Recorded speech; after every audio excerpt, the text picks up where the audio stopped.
Hey, hey, hey, what's going on, everybody? I'm gonna have to have you guys tell me if you can hear me okay. Is this microphone up here picking up things a lot better?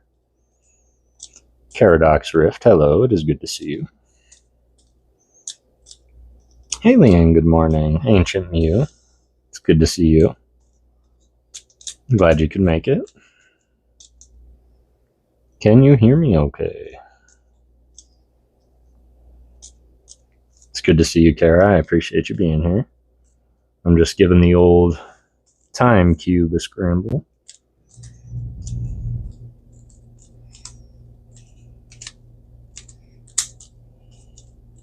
Yup.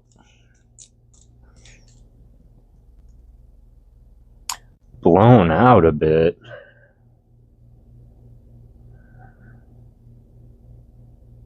I don't like that.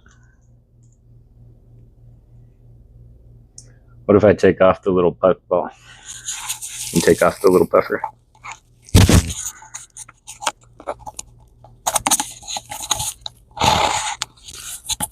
Sorry if you can hear this. I just realized you could probably hear that.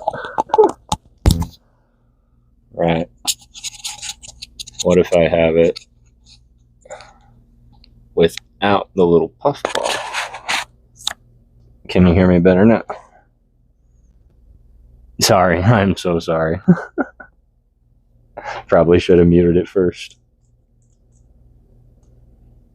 I'm just trying to make sure that y'all can hear me audibly and I don't have to yell. And last week I had my work headset, which I should very much try to hook up right now and see if it'll work, but it wasn't even on. So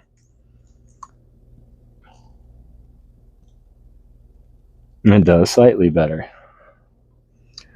Well, let me know if y'all prefer, or I could take the mic out and we can just run off the regular audio. I just want to make sure that it's enjoyable for y'all, really.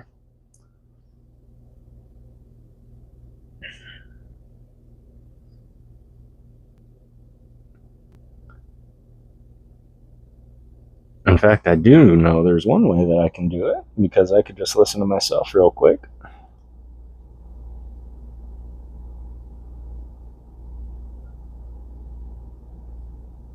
In fact, I do know there's one way that I can do it, because I could just listen to myself real quick.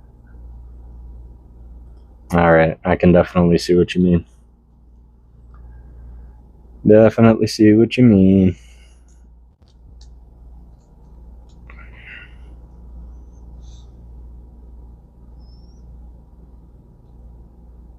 What's up, Stafford? What's up, JB? It's good to see you.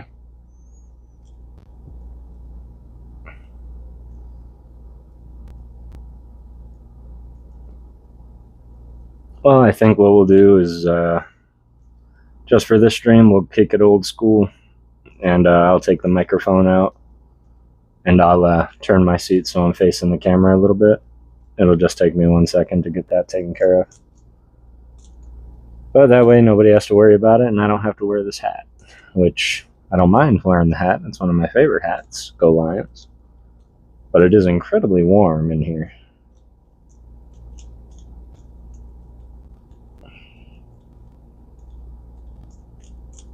Uh-oh. Gooch refusing mail. So yeah, just give me 1 second. Let me solve this, and then I'll give you all a chance to let me know if you want me to swap the mic around, but I think we'll just run it back. That way we can probably listen to some of the music too, although I didn't turn it on.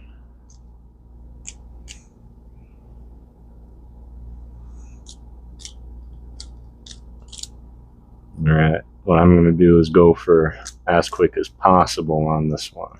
That's my goal for this particular solve. I just want to get this one done quick, not because I'm rushing it, but because it's been a minute since I've actually done a like speedy solve. So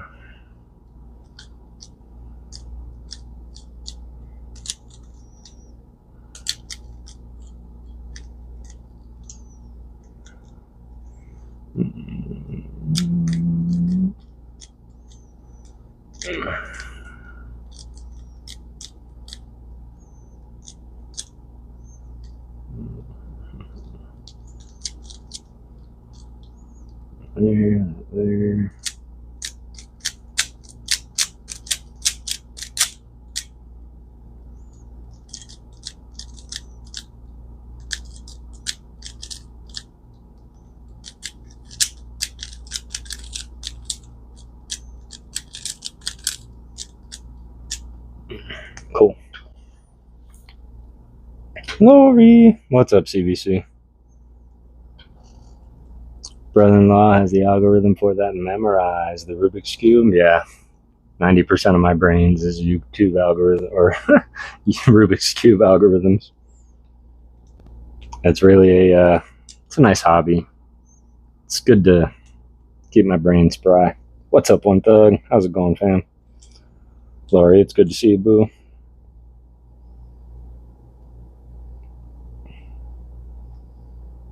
I can't remember it. Well, there's many algorithms, unless you mean like the God number algorithm, which my brother Mike often references. My brain's not that big to comprehend it, so instead I just associate what I need the cube to do with the algorithm in my mind. Like if I needed to swap these corners around, I can do this algorithm and it will just swap my corner pieces around, but it'll keep this corner the same. So all I got to do is match up one corner and then do this move until the rest of the corners match, and eventually it'll go back to solved. Oh, you're pulling Gengars. Yeah, VMAX, Gengar, alt arts. What's up, Pokey Cat?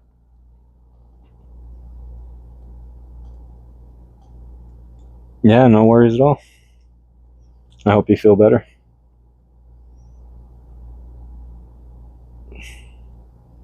Yep, feel better indeed.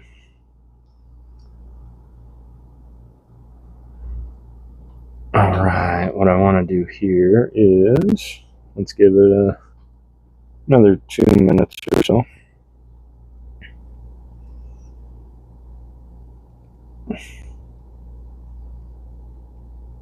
And yeah, if anybody ever wants to do Rubik's Cube, pick one up. I'll show you how to do it.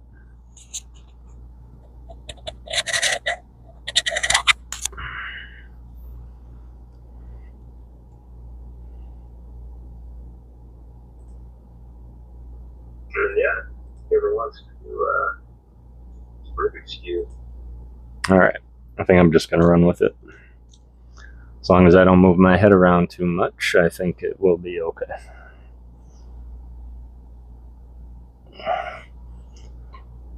Got 8 people showing up. Appreciate y'all.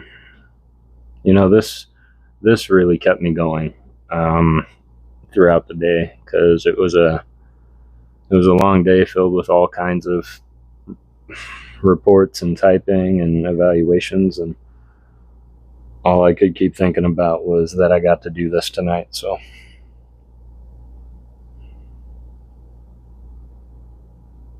yeah, I really appreciate you all being here. And if we weren't able to hear in the last stream, Dorothy, Toto, Button Bright, and then the Rainbow's Daughter, Polychrome, they were all on their journey to Oz, and they just passed the, what did they call him? The organ man. The organ man that sang in melody and was super annoying. And they just passed him. They're on their way to Oz right now.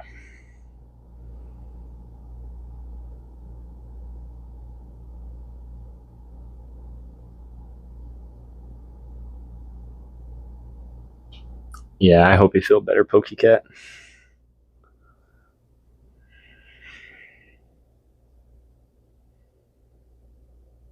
Yep, no worries at all. I appreciate you, Alien. I hope you have an amazing day at work. Lurking is permitted.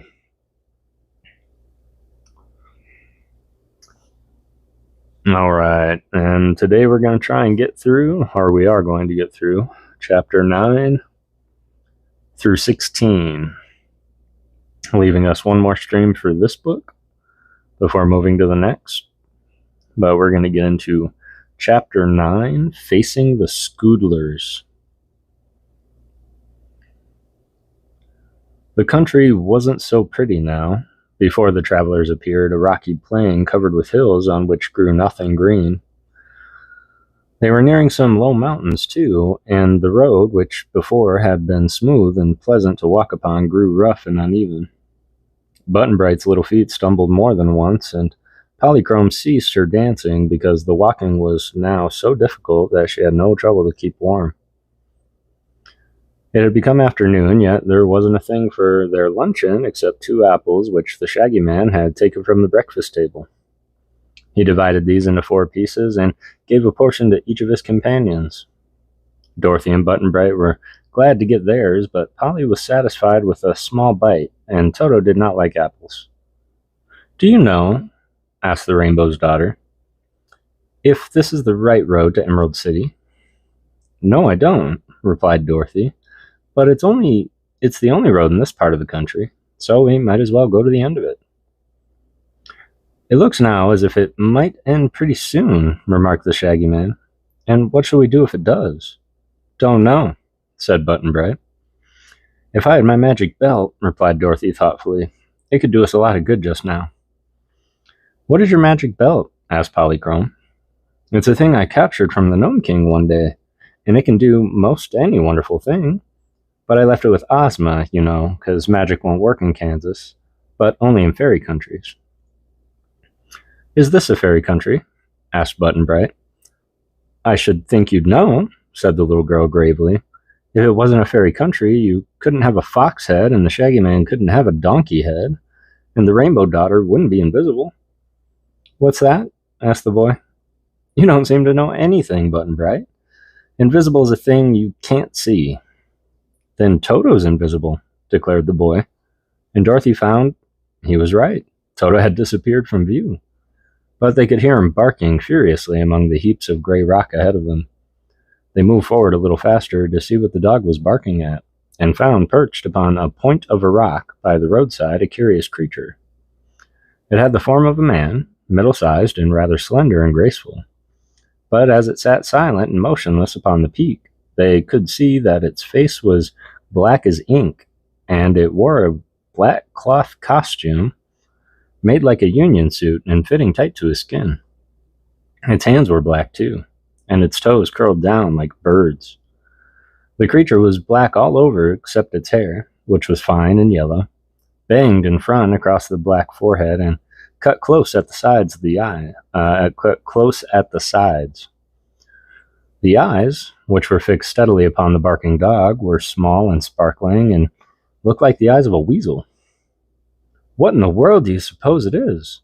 asked Dorothy in a hushed voice, as the little group of travelers stood watching the strange creature. "Don't know," said Button-Bright. The thing gave a jump and turned half around, sitting in the same place, but with the other side of its body facing them. Instead of being black, it was now pure white, with a face like that of a clown and in a circus and hair of brilliant purple. The creature could bend either way, and its white toes now curled the same way, and then the same way the black ones on the other side had done. "It has a face on both front and back," whispered Dorothy wonderingly. "Only there's no back at all, but 2 fronts." Having made the turn, and being sat motionless as before, while Toto barked louder at the white man than he had done at the black one. "Once," said the Shaggy Man, "I had a jumping jack like that, with 2 faces." "Was it alive?" asked Button-Bright. "No," replied the Shaggy Man. "It worked on strings and was made of wood." "Wonder if it works with strings," said Dorothy. But Polychrome cried, "Look!" for another creature just like the first had suddenly appeared sitting on another rock, its black side toward them. The 2 twisted their heads around and showed a black face on the white side of the one, on the white side of one, and the white face on the black side of the other. "How curious," said Polychrome, "and how loose their heads seem to be. Are they friendly to us? Do you know?" "I can't tell, Polly," replied Dorothy. "Let's ask them." The creatures flopped first one way, then the other, showing black or white by turns, and now another joined them, appearing on another rock. Our friends had come to a little hollow on the hills, and the place where they now stood was surrounded by jagged peaks of rock, except where the road ran through. "Now there are 4 of them," said the Shaggy Man. "5, declared Polychrome. 6, said Dorothy. "Lots of them," cried Button-Bright. And so there were, quite a row of the two-sided black and white creatures sitting on the rocks all around.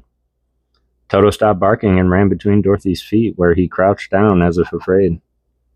The creatures did not look pleasant or friendly, to be sure, and the Shaggy Man's donkey face became solemn indeed. "Ask them who they are and what they want," whispered Dorothy, so the Shaggy Man called out in a loud voice, "Who are you?" "Scootlers," they yelled in chorus, their voices sharp and shrill. "What do you want?" called the Shaggy Man. "You," they yelled, pointing their thin fingers at the group, and they all flopped around so they were white, and then all flopped back again so they were black.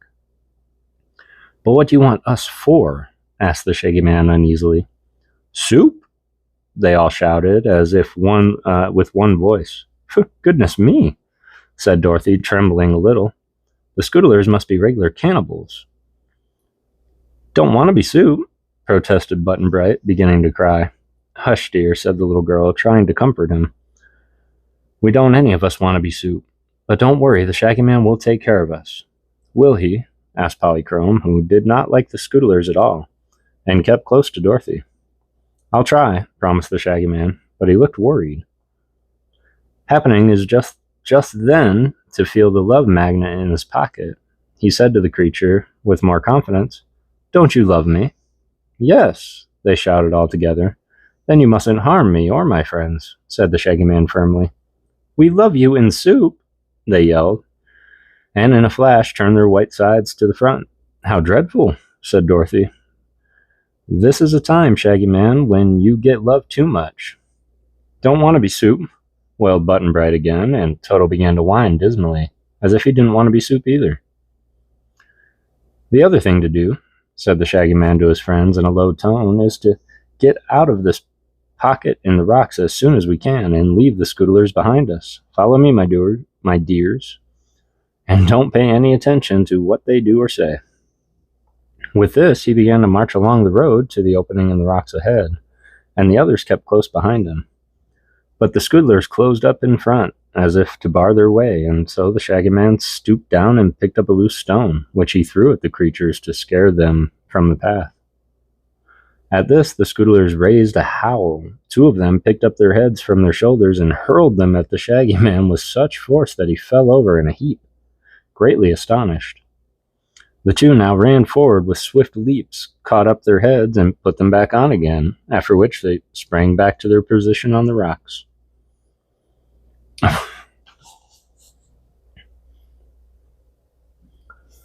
Does anyone really want to be soup? Good question. Good question. What's up, Stafford? Heavy D, how's it going? It is good to see you all. Thanks so much for joining us on this Monday. We were able to hit over 700 subs over the past couple days, so certainly appreciate all the love and support. Please join us on Saturday for something fun.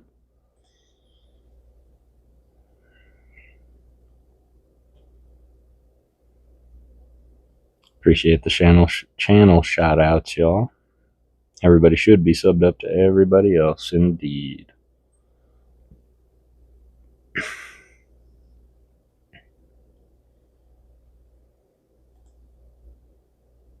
So I think these things just took their heads off and threw them at our companions here.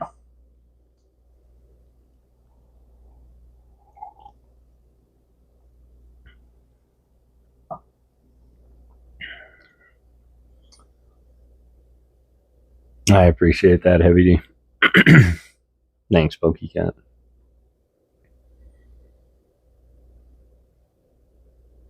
All right. Let's get into Chapter 10. Escaping the Soup Kettle. The Shaggy Man got up and felt himself to see if he was hurt, but he was not. One of the heads had struck his breast and the other his left shoulder, yet though they had knocked him down, the heads were not hard enough to bruise him. "Come on," he said firmly. "We've got to get out of here some way." And forward he started again. The Scootlers began yelling and throwing their heads in great numbers at our frightened friends. The Shaggy Man was knocked over again, and so was Button Bright, who kicked his heels against the ground and howled as loud as he could, although he was not hurt a bit. One head struck Toto, who first yelped and then grabbed the head by an ear and started running away with it. The Scoodlers, who had thrown down their heads, began to scramble down and run to pick them up with wonderful quickness. But the one whose head Toto had stolen found it hard to get back again. The head couldn't see the body with either pair of its eyes because the dog was in the way. So the headless Scoodler stumbled around over the rocks and tripped on them more than once in his effort to regain his top. Toto was trying to get outside the rocks and roll the head down the hill, but some of the other Scoodlers came to their rescue, and the unfortunate comrade had pelted the dogs with their own heads until he was obliged to drop his burden and hurry back to Dorothy. Poor pupper. The little girl and the Rainbow's daughter had both escaped the shower of heads, but they saw now that it would be useless to try to run away from the dreadful Scoodlers. "We may as well submit," declared the Shaggy Man in a rueful voice. As he got upon his feet again, he turned toward their foes and asked, What do you want us to do?" "Come," they cried in a triumphant chorus, and at once sprang from the rocks and surrounded their captives on all sides. One funny thing about the Scoodlers was they could walk in either direction, coming or going, without turning around, because they had two faces and, as Dorothy said, two front sides. And their feet were shaped like the letter T upside down. They moved with great rapidity, and there was something about their glittering eyes and contrasting colors and removable heads that inspired the poor prisoners with horror, and made them long to escape. But the creatures led their captives away from the rocks and the road, down the hill by the side path until they came before a low mountain of rock that looked like a huge bowl turned upside down. At the edge of this mountain was a deep gulf, so deep that when you looked into it, there was nothing but blackness below. Across the gulf was a narrow bridge of rock, and at the other end of the bridge was an arched opening that led into the mountain. Over this bridge, the Scoodlers led their prisoners through the opening into the mountain, which they found to be an immense hollow dome littered by several holes in the roof. All around the circular space were built rock houses, set close together, each with a door in the front wall. None of these houses were more than 6 feet wide, but the Scoodlers were thin people, sideways, and did not need much room. So vast was the dome that there was a large space in the middle of the cave, in front of all these houses, where the creatures might congregate, as in a great hall.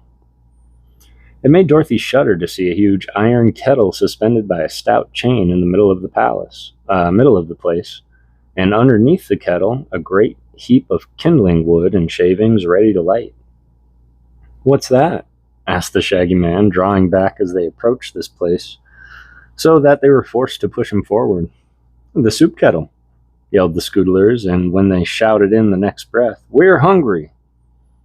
Button-Bright, holding Dorothy's hand in one chubby fist and Polly's hand in the other, was so affected by this shout that he began to cry again, repeating the protest. "Don't want to be soup, I don't." "Never mind," said the Shaggy Man consolingly. "I ought to make enough soup to feed them all. I'm so big, so I'll ask them to put me in the kettle first." "All right," said Button-Bright more cheerfully. But the Scoodlers were not ready to make soup yet. They led the captives into a house at the farthest side of the cave, a house somewhat wider than the others. "Who lives here?" asked the Rainbow's daughter. The Scoodlers nearest her replied, "The Queen." It made Dorothy hopeful to learn that a woman ruled over these fierce creatures, but a moment later they were ushered by 2 or 3 of the escort into a gloomy, bare room, and her hope died away. For the Queen of the Scoodlers proved to be much more dreadful in appearance than any of her people. One side of her was fiery red with jet black hair and green eyes, and the other side of her was bright yellow with crimson hair and black eyes. She wore a short skirt of red and yellow, and her hair, instead of being banged, was a tangle of short curls upon which rested a circular crown of silver, much dented and twisted because the Queen had thrown her head at so many things so many times. Her form was lean and bony, and both faces were deeply wrinkled. "What have we here?" asked the Queen sharply as our friends were made to stand before her. Soup! Cried the guard of the Scoodlers, speaking together. We are not, said Dorothy indignantly. We're nothing of the sort.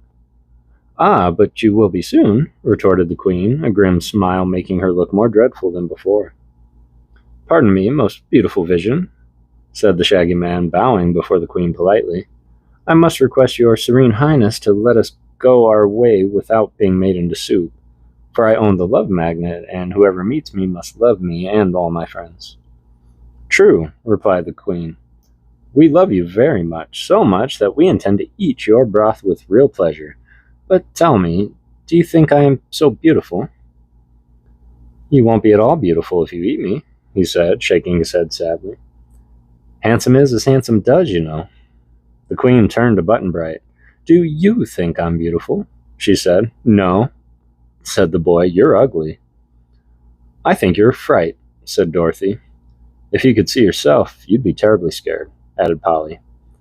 The Queen scowled at them and flopped from her red side to her yellow side. Take them away, she commanded the guard, and at 6 o'clock run them through the meat chopper and start the soup kettle boiling, and put plenty of salt in the broth this time, or I'll punish the cook severely. Any onions, Your Majesty? Asked one of the guard. Plenty of onions and garlic and a dash of red pepper. Now go. The Scoodlers led the captives away, and shutting them up in one of their houses, leaving only a singular Scoodler to keep guard. The place was a sort of storehouse containing bags of potatoes and baskets of carrots, onions, and turnips. These, said the guard, pointing to the vegetables, we use to flavor our soups with. The prisoners were rather disheartened by this time, for they saw no way to escape, and did not know how soon it would be 6 o'clock and time for the meat chopper to begin work. But the Shaggy Man was brave and did not intend to submit to such a horrid fate without a struggle. I'm going to fight for our lives, he whispered to the children, for if I fail, we will be no worse off than before. And to sit here quietly until we're made into soup would be foolish and cowardly. The Scoodler on guard stood near the doorway, turning first his white side toward them, and then his black side, as if he wanted to show to all of his greedy 4 eyes the sight of so many fat prisoners. The captives sat in a sorrowful group at the other end of the room, except Polychrome, who danced back and forth in the little place to keep herself warm, for she felt the chill of the cave. Whenever she approached the Shaggy Man, he would whisper something in her ear, and Polly would nod and her pretty head as if she understood. The Shaggy Man told Dorothy and Button-Bright to stand before him while he emptied the potatoes out of one of the sacks. Then this had been secretly done when this had been secretly done, little Polychrome, dancing near to the guard, suddenly reached out her hand and slapped his face. The next instant, whirling away from him quickly to rejoin her friends. The angry Scoodler at once picked off his head and hurled it at the Rainbow's daughter, but the Shaggy Man was expecting that and caught the head very neatly, putting it in the sack, which he then tied at the mouth. The body of the guard, not having the eyes of its head to guide it, ran here and there in an aimless manner, and the Shaggy Man easily dodged it and opened the door. Fortunately, there was no one in the big cave at the moment, so he told Dorothy and Polly to run as fast as they could for the entrance and out across the narrow bridge. I'll carry Button-Bright, he said, for he knew the little boy's legs were too short to run fast. Dorothy picked up Toto and then seized Polly's hands and ran swiftly toward the entrance to the cave. The Shaggy Man perched Button-Bright on his shoulders and ran after them. They moved so quickly that their escape was so wholly unexpected that they had almost reached the bridge when one of the Scoodlers looked out of his house and saw them. The creature raised a shrill cry and brought all of his fellows bounding out of the numerous doors, and at once they started in chase. Dorothy and Polly had reached the bridge and crossed it when the Scoodlers began throwing their heads. One of the queer missiles struck the Shaggy Man on his back and nearly knocked him over. But he was at the mouth of the cave now, so he set down Button-Bright and told the boy to run across the bridge to Dorothy. Then the Shaggy Man turned around and faced his enemies, standing just outside the opening. and as fast as they threw their heads at him, he caught them and tossed them into the black gulf below. The headless bodies of the foremost scoodlers kept the others from running close up, but they also threw their heads in an effort to stop the escaping prisoners. The Shaggy Man caught them all and sent them whirling down into the black gulf. Among them, he noticed the crimson and yellow head of the queen, and this he tossed after the others with right good will. Presently, every scoodler of the lot had thrown its head, and every head was down in the deep gulf. And now the helpless bodies of the creatures were mixed together in the cave and wriggling around in a vain attempt to discover what had become of their heads. The Shaggy Man laughed and walked across the bridge to rejoin his companions. "It's lucky I learned to play baseball when I was young," he remarked, "for I caught all those heads easily and never missed one. But come along, little ones. The scoodlers will never bother us or anybody else anymore." Button-Bright was still frightened and kept insisting, "I don't want to be soup," for the victory had been gained so suddenly that the boy could not realize they were free and safe. But the Shaggy Man assured him that all danger of their being made into soup was now past, as the scoodlers would be unable to eat soup for some time to come. So now, anxious to get away from the horrid gloomy cave as soon as possible, they hastened up the hillside and regained the road, just beyond the place where they had first met the scoodlers. And you may be sure they were glad to find their feet on an old familiar path again. So what is going on with my phone right now? There is so much blowing up.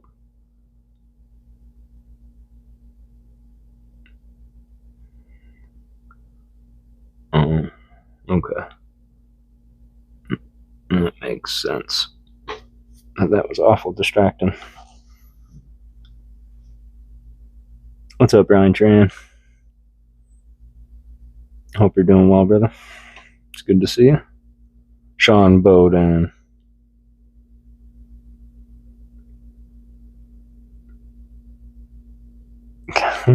Hope you're doing well, Sean.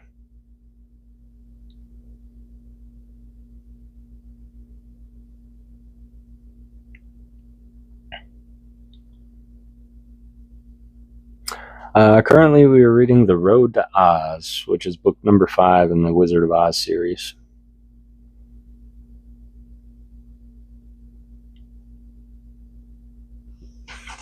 Lego bonsai tree in the back. You know it. Gotta get my Zen on.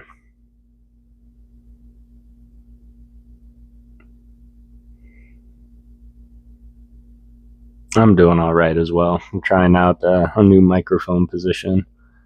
I have a feeling next week I'm just going to go back to the phone audio. I think it translated a little bit better, but this helps me so I can sit back, and I'm still kind of trying to nurse my back up a little bit. But y'all let me know if you want me to switch it up a little bit or move the mic at all, talk louder or softer. Y'all tell me, because I'll go back and watch it. Mary. But I appreciate y'all being here. That was crazy, man. They started throwing heads at the travelers, so Shaggy Man caught their heads and threw them into a dark gulf. Don't we think that's kind of messed up?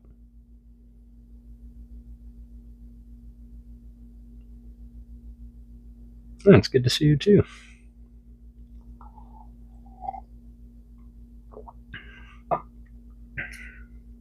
Seven of my wonderful ghost readers in here.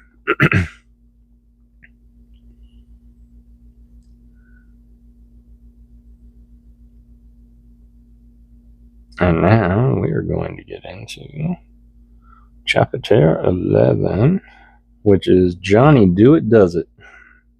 I don't know who Johnny Do It is. And now we are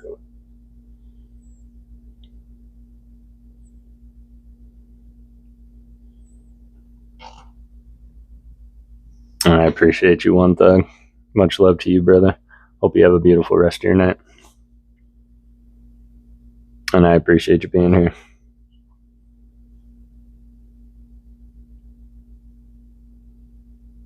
Oh, Lori, are you going to bed?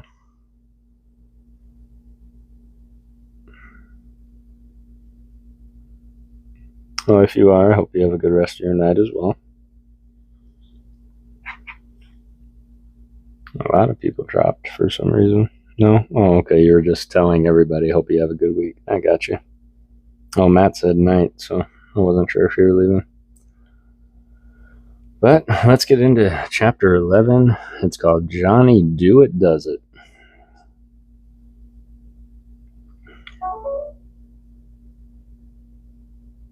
Oh, I guess my Wi-Fi blipped out. It's getting awful rough walking, said Dorothy as they trudged along. Button-Bright gave a deep sigh and said he was hungry. Indeed, all were hungry, and thirsty too, for they had eaten nothing but apples since breakfast. So their steps lagged and they grew silent and weary. At last they slowly passed over a crest of a barren hill and saw before them a line of green trees with a strip of grass at their feet. An agreeable fragrance was wafted toward them. Our travelers, hot and tired, ran forward on beholding this refreshing sight and were not long in coming to the trees. Here they found a spring of pure bubbling water, around which the grass was full of wild strawberry plants. Their pretty red berries ripe and ready to eat. Some of the trees bore yellow oranges and some russet pears. So the hungry adventurers suddenly found themselves provided with plenty to eat and drink. They lost no time in picking the biggest strawberries and ripest oranges, and soon had feasted to their heart's content. Walking beyond a line of trees, they saw before them a fearful, dismal desert, everywhere gray sand. At the edge of this awful waste was a large white sign with black letters neatly painted upon it, and the letters all made these words: "All persons are warned not to venture upon this desert, for the deadly sands will turn any living flesh to dust in an instant. Beyond this barrier is the land of Oz, but no one can reach that beautiful country because of these destroying sands." "Oh," said Dorothy. When the Shaggy Man had read the sign out loud, "I've seen this desert before, and it's true, no one can live who tries to walk upon the sands." "Then we mustn't try it," answered the Shaggy Man thoughtfully. "But as we can't go ahead, there's no use in going back. What should we do next?" "Don't know," said Button-Bright. "I'm sure I don't know either," added Dorothy despondently. "I wish Father would come to me," sighed the pretty Rainbow's daughter. "I would take you all to live upon the rainbow, where you could dance along its rays from morning till night, without a care or worry of any sort. But I suppose Father's too busy just now to search the world for me." "Don't want to dance," said Button-Bright, sitting down wearily upon the soft grass. "That's very good of you, Polly," said Dorothy, "but there are other things that would suit me better than dancing on rainbows. I'm afraid they'd be kind of soft and squishy underfoot, anyhow, although they're so pretty to look at." This didn't help to solve the problem, and they all fell silent and looked at one another questioningly. "Really, I don't know what to do," muttered the Shaggy Man, gazing hard at Toto, and the little dog wagged his tail and said, "Bow wow," just as if he could not tell either what to do. Button-Bright got a stick and began to dig in the earth, and the others watched him for a while in deep thought. Finally, the Shaggy Man said, "It's nearly evening now, so we might as well sleep in this pretty place and get rested. Perhaps by morning we can decide what's best to be done." There was little chance to make beds for the children, but the leaves of the trees grew thickly and would serve to keep off the night's dews. So the Shaggy Man piled soft grasses in the thickest shade, and when it was dark, they lay down and slept peacefully until morning. Long after the others were asleep, however, the Shaggy Man sat in the starlight by the spring, gazing thoughtfully into its bubbling waters. Suddenly he smiled and nodded to himself, as if he had found a good thought, after which he too laid himself down under a tree and was soon lost in slumber. In the bright morning sunshine, as they ate of the strawberries and sweet juicy pears, Dorothy said, "Polly, can you do any magic?" "No, dear," answered Polychrome, shaking her dainty head. "You ought to know some magic, being the Rainbow's daughter," continued Dorothy earnestly. "But we who live on the rainbow among the fleecing clouds have no use for magic," replied Polychrome. "What I'd like," said Dorothy, "is to find some way to cross the desert to the land of Oz and its Emerald City. I've crossed it already, you know, more than once. First, a cyclone carried my house over, and some silver shoes brought me back again in half a second. Then Ozma took me over on her magic carpet, and the Gnome King's magic belt took me home that time.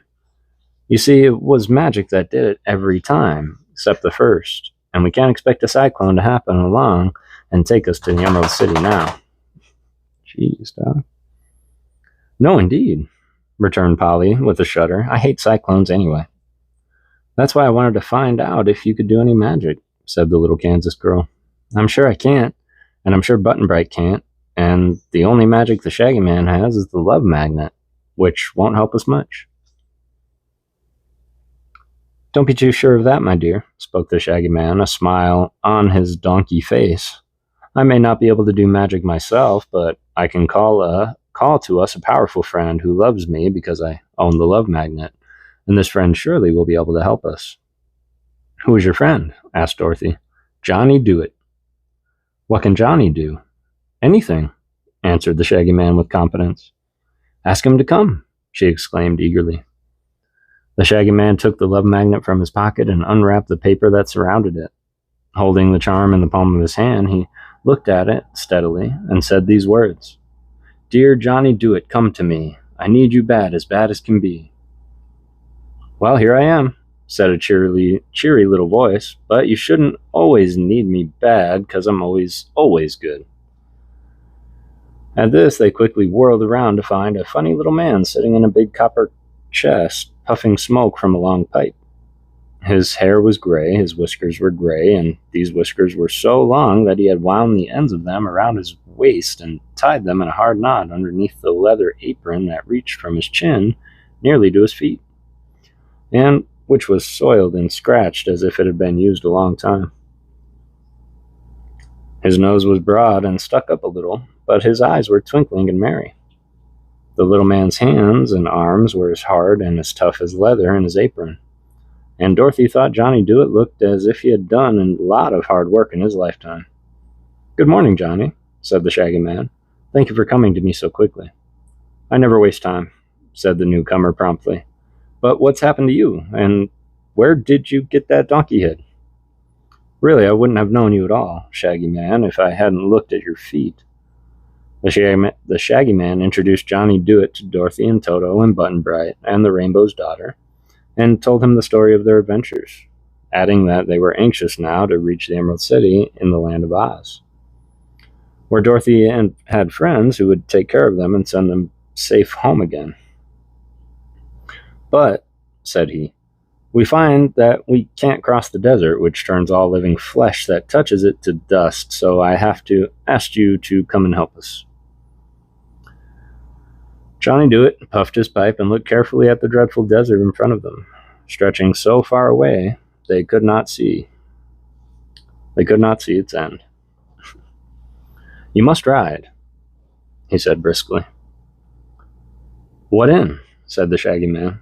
In a sandboat, which has runners like a sled and sails like a ship. The wind will blow you swiftly across the desert, and the sand cannot touch your flesh to turn it to dust. Good, cried Dorothy, clapping her hands delightedly. That was the way the magic carpet took us across. We didn't have to touch the horrid sand at all. But where is the sandboat? Asked the Shaggy Man, looking all around him. I'll make you one, said Johnny Dewett. As he spoke, he knocked the ashes from his pipe and put it in his pocket. Then he unlocked the copper chest and lifted the lid. And Dorothy saw it was full of shining tools of all sorts and shapes. Johnny Dewett moved quickly now, so quickly that they were astonished at the work he was able to accomplish. He had in his chest a tool for everything he wanted to do, and these must have been magic tools because they did their work so fast and so well.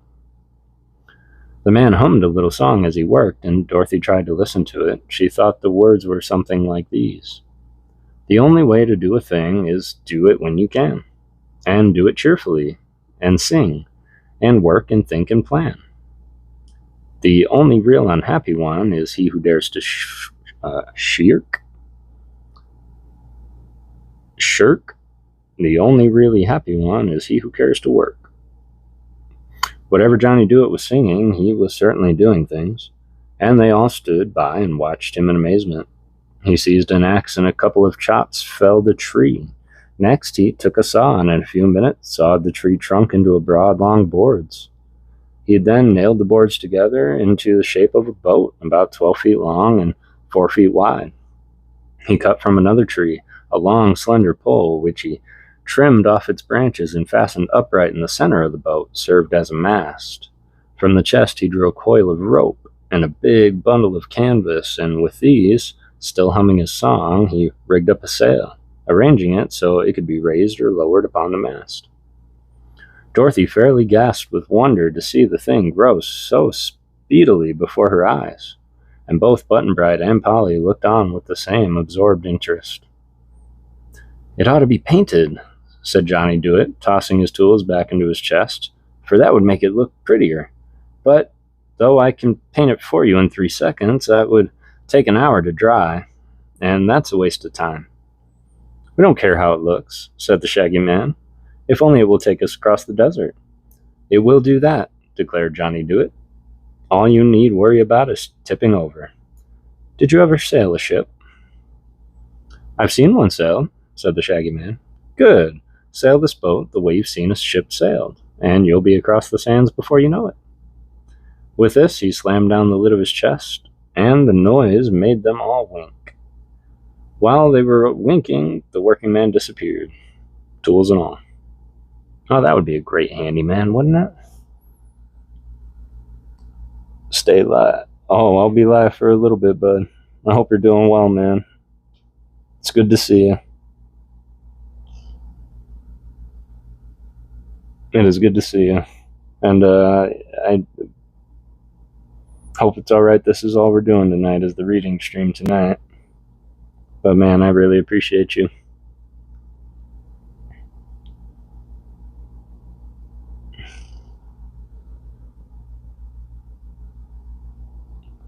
Zaddy.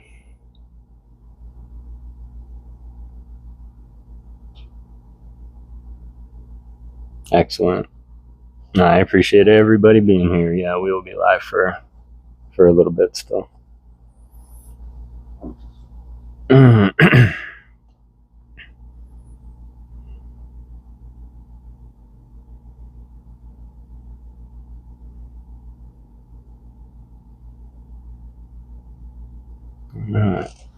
Oh, well, let's get into chapter 12, The Deadly Desert Crossed. "Oh, that's too bad," cried Dorothy. "I wanted to thank Johnny Dewett for all his kindness to us." "He hasn't time to listen to thanks," replied the Shaggy Man, "but I'm sure he knows we are grateful. I suppose he is already at work at some other part of the world." They now looked more carefully at the sand boat and saw that the bottom was modeled with 2 sharp runners, which would glide through the sand. The front of the sand boat was pointed like a bow of a ship, and there was a rudder at the stern to steer by. It had been built just at the edge of the desert, so that all its length lay upon the gray sand, except for the after part, which still rested on the strip of grass. "Get in, my dears," said the Shaggy Man. "I'm sure I can manage this boat as well as any sailor. All you need to do is sit still in your places." Dorothy got in, Toto in her arms, and sat on the bottom of the boat, just in front of the mast. Button-Bright sat in front of Dorothy, while Polly leaned over the bow. The Shaggy Man knelt behind the mast. When all were ready, he raised the sail halfway. The wind caught it. At once, the sand boat started forward, slowly at first, and then with added speed. The Shaggy Man pulled the sail way up, and they flew so fast over the deadly desert that everyone held fast to the sides of the boat and scarcely dared to breathe. The sand lay in billows and was in places very uneven, so that the boat rocked dangerously from side to side. But it never quite tipped over, and the speed was so great that the Shaggy Man himself became frightened and began to wonder how he could make the ship go slower. It were spilled in this sands in the middle of the desert, Dorothy thought to herself. "We'll be nothing but dust in a few minutes, and that'll be the end of us." But they were not spilled, and by Polychrome, who was clinging to the bow, and looking straight ahead, saw a dark line before them and wondered what it was. It grew plainer every second until she discovered it to be a row of jagged rocks at the end of the desert. While high above these rocks, she could see a tableland of green grass and beautiful trees. "Look out!" she screamed to the Shaggy Man. "Go slowly or we'll smash into the rocks." He heard her and tried to pull down the sails, but the wind would not let go of the broad canvas and the ropes had become tangled. Nearer and nearer they drew to the great rocks, and the Shaggy Man was in despair because he could do nothing to stop the wild rush of the sandboat. They reached the edge of the desert and bumped squarely into the rocks. There was a crash as Dorothy, Button-Bright, Toto, and Polly flew up in the air in a curve like a skyrocket, one after another landing high upon the grass where they rolled and tumbled for a time before they could stop themselves.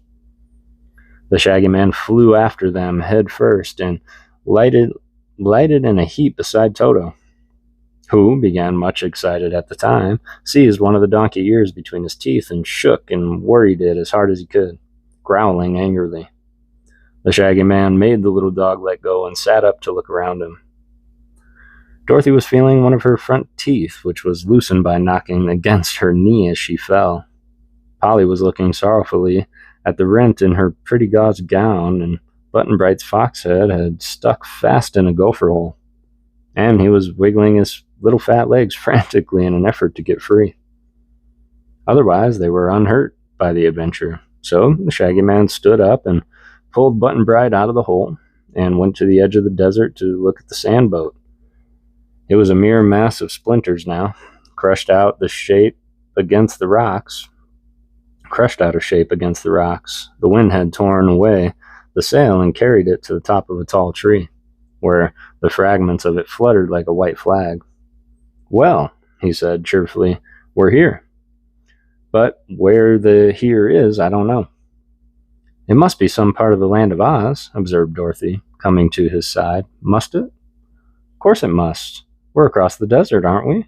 And somewhere in the middle of Oz is the Emerald City." "To be sure," said the Shaggy Man, nodding. "Let's go there." "But I don't see any people about to show us the way," she continued. "Let's hunt for them," he suggested. "There must be people somewhere, but perhaps they did not expect us and so are not at hand to give us a welcome." Well, that was a pretty quick chapter.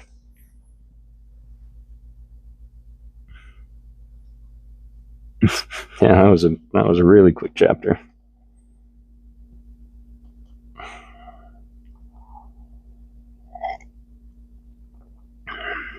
Just had about our first hour and only 3 chapters to go. We'll see how long we go. We might push farther than that. Just 'cause. Chapter 13, The Truth Pond. They now made a more careful examination of the country around them. All was fresh and beautiful after the sultriness of the desert, and the sunshine and sweet, crisp air were delightful to the wanderers.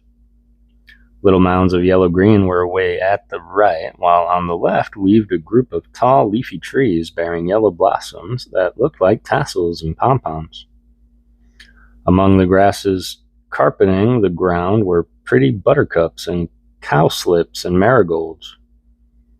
After looking at these a moment, Dorothy said reflectively, "We must be in the country of the Winkies, for the color of that country is yellow, and you will notice that mostly everything here is yellow that has any color at all."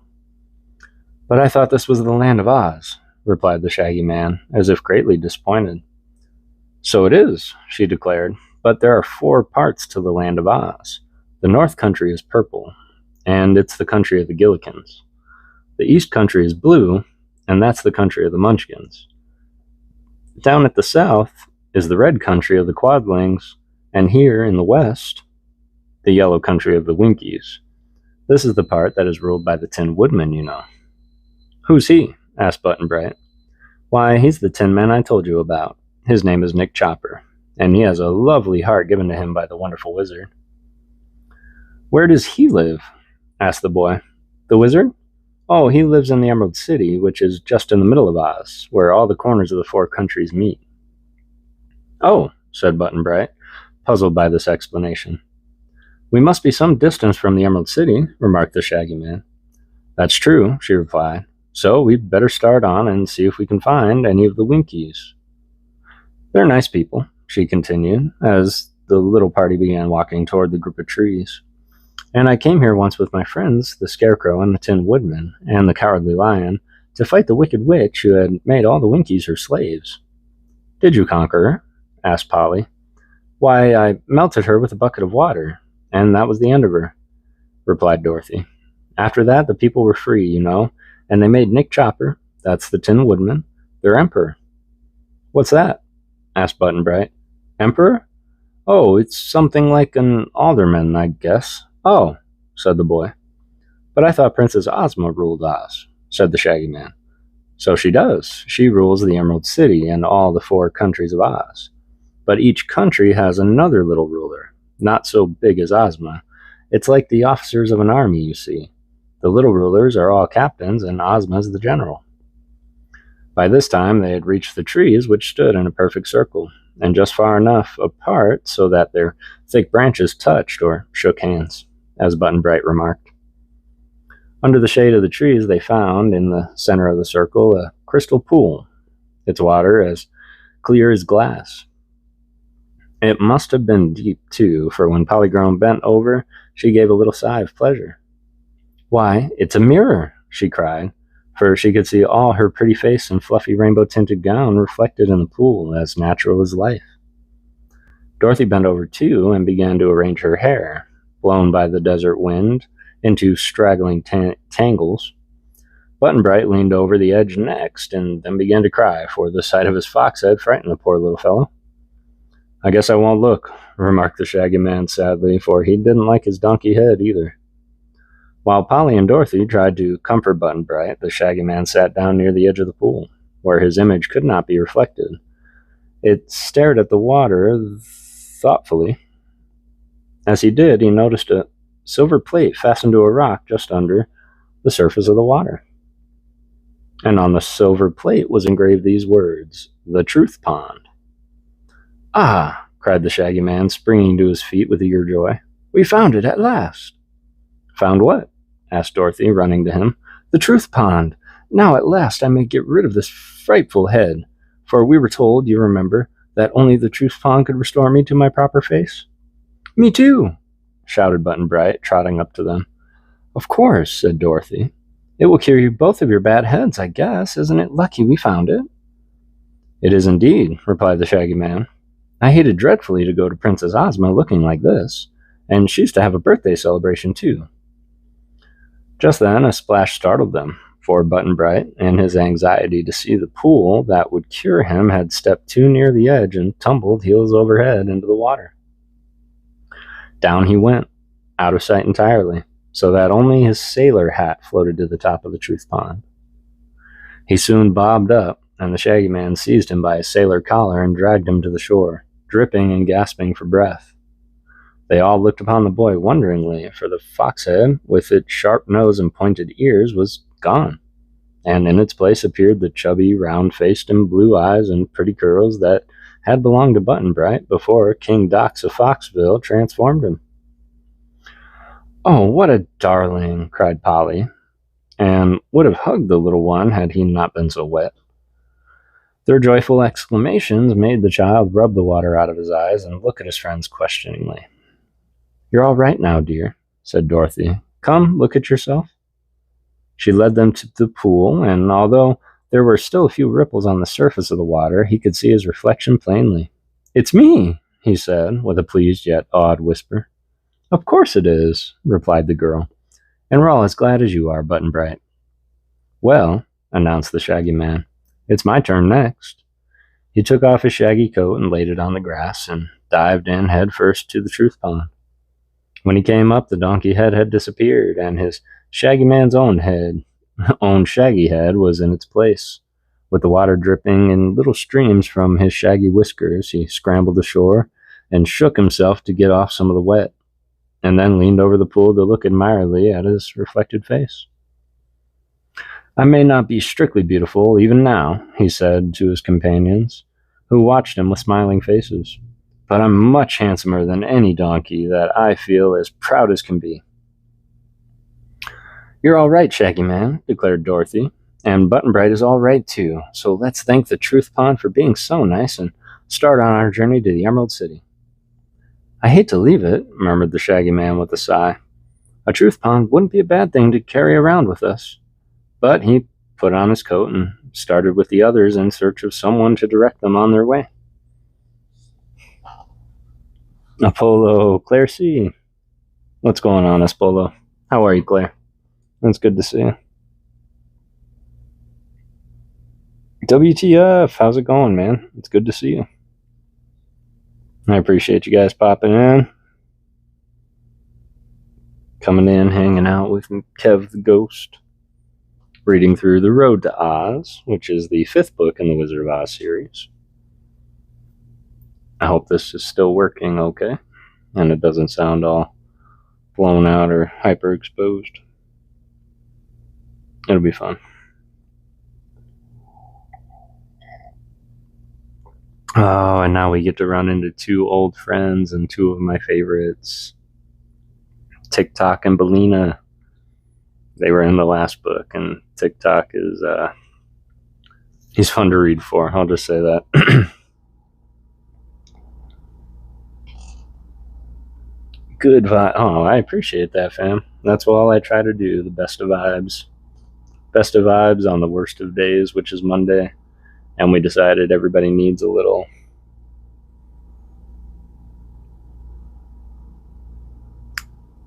relaxation on Monday night, or we can all just sit and chill and not worry about the chaos and fast-paced nature of the day.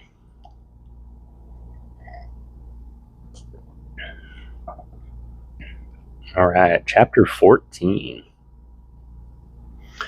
Tock and Bellina. They had not walked far across the flower-strewn meadows when they came upon a fine road leading toward the northwest and winding gracefully among the pretty yellow hills. "That way," said Dorothy. "Must be the direction of the Emerald City. We'd better follow the road until we meet someone or come to a house." The sun soon dried Button-Bright's sailor suit and the Shaggy Man's shaggy clothes, and so pleased were they at regaining their own heads that they did not mind at all the brief discomfort of getting wet. "It's good to be able to whistle again," remarked the Shaggy Man, "for those donkey lips were so thick I could not whistle a note with them." He warbled a tune as merrily as a bird. "You'll look more natural at the birthday celebration, too," said Dorothy, happy in seeing her friends so happy. Polychrome was dancing ahead in her usual sprightly manner, whirling gaily along the smooth, level road until she passed from sight around the curve of one of the mounds. Suddenly they heard her exclaim, "Oh!" and she appeared again, running toward them at full speed. "What's the matter, Polly?" asked Dorothy, perplexed. There's no need for Rainbow's Daughter to answer, for turning the bend in the road, there came advancing slowly toward them a funny, round man made of burnished copper, gleaming brightly in the sun.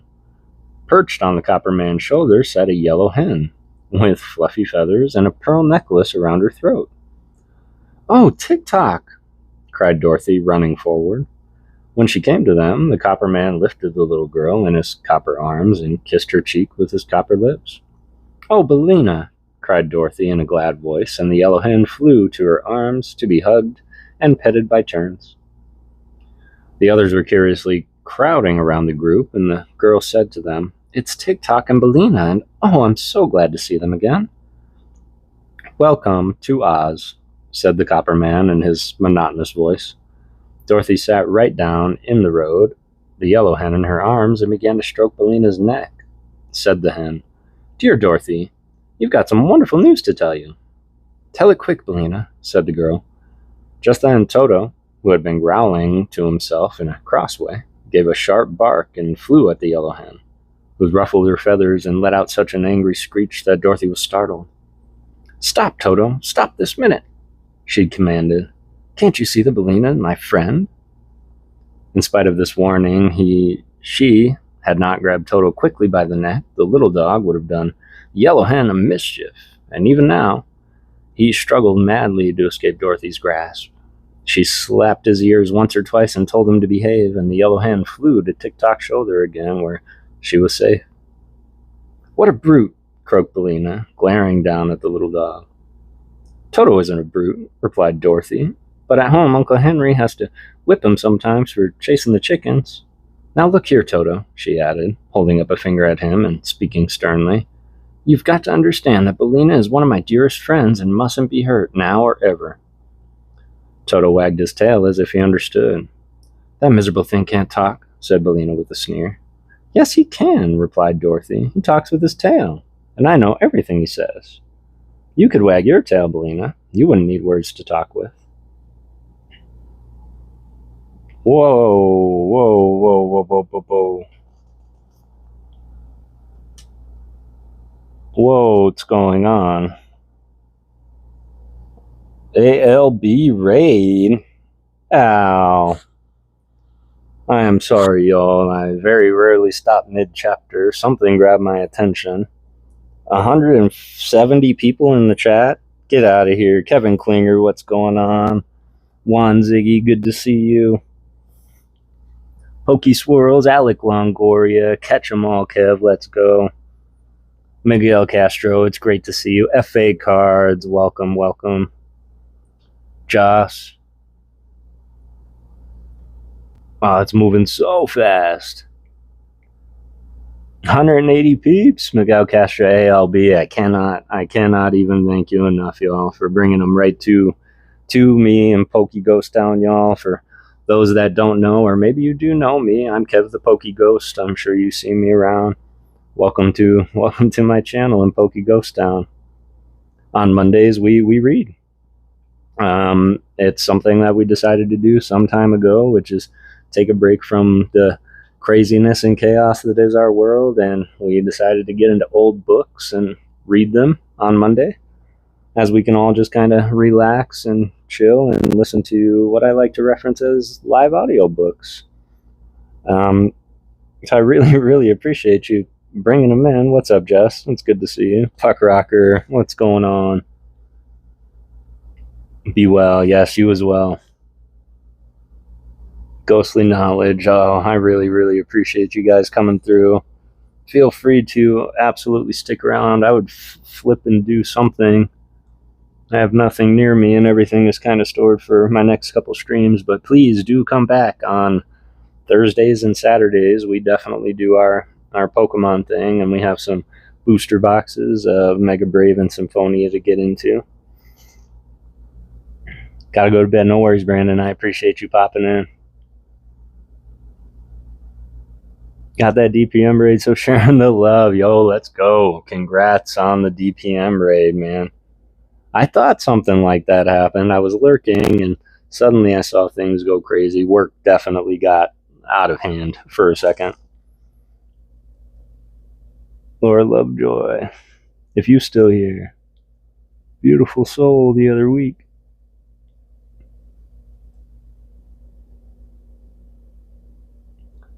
Caradox, Campokia. Man, that's amazing. Congratulations, Al. What did you get into tonight? Did you enjoy the rest of the stream? I wish I had the time to stay longer. Ernie, can't believe they won the birds. What's going on, Zach? Congratulations on the birds, Ern.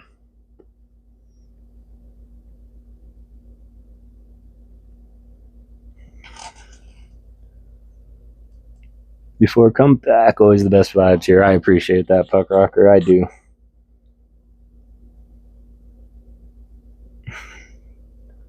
I appreciate that, Adam Jones. I definitely speak very highly of you as well. You're a very respected member of the community, and I've seen you pull out some pretty amazing wins in your day. Absolutely. Absolutely. Happy to see you all here. Please sub up, like the stream. Come back and join us, y'all. We just passed 700 subscribers. Well, right now I can't currently see the sub count where we're at, but I'm imagining we're much past 710 now. But we are going to be giving away 3 incredible cards for passing our 700 milestone. We're going to be giving away our Base set 2 Needle King, our amazing rare Zamazenta from Vivid, as well as a Cosmo Hollow Dragonite from Team Up. This was my 300 subscriber giveaway, and the winner never claimed. So we are going to be giving those away on Saturday. Be on the lookout tomorrow. I am going to drop a short that everybody will comment on, and we are going to run that comment picker on Saturday. And those 3 cards are going to one lucky winner, and we're going to get into a whole bunch of other stuff as well. So absolutely, please come back.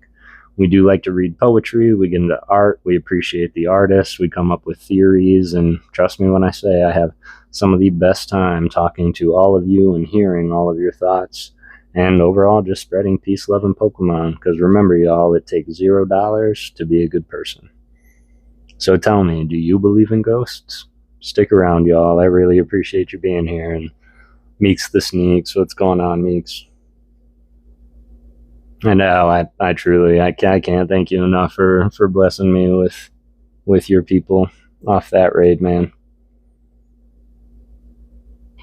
I believe in toast.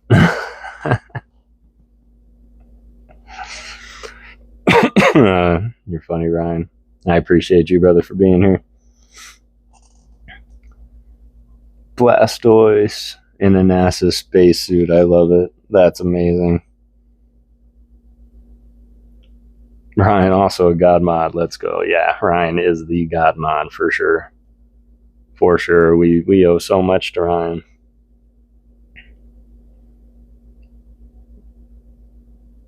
I'm sorry you had to catch me on a reading stream, Al, but again, I really appreciate that.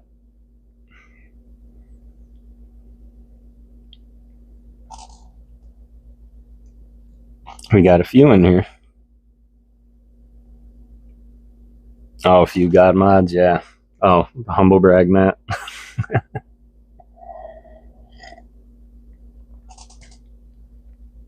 That is true. We do have Super Mod Caradox. So much more than we're presently looking forward to seeing. Oh, man, I appreciate that. And trust me when I say, and I've been saying it for a very long time, y'all, we grow together. That's the only way that we can do it, is we can grow together. Man, I appreciate you. And honestly, this is probably going to do it. I was doing the math in my head. They haven't really updated, but I've done some massive streams since I last looked at my 250 hours remaining. It's going to probably do it for me. So the feeling is quite overwhelming right now. But man, I super appreciate you. And I will say this as many times as it takes, that there's a lot of people that would not be them without you. So thank you for your inspiration, your generosity, your degenerosity, and just overall being a brother. Thank you. This card 10 watch hours, yeah, absolutely, and I do agree. But the more I rip into today, the less we get to rip into on Thursday. And trust me, it's going to be fun.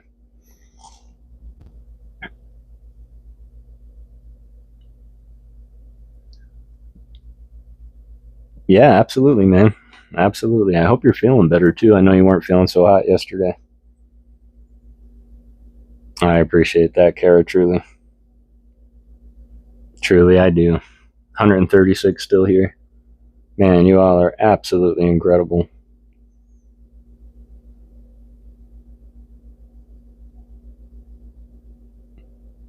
I'm going to think of something fun as well to give away.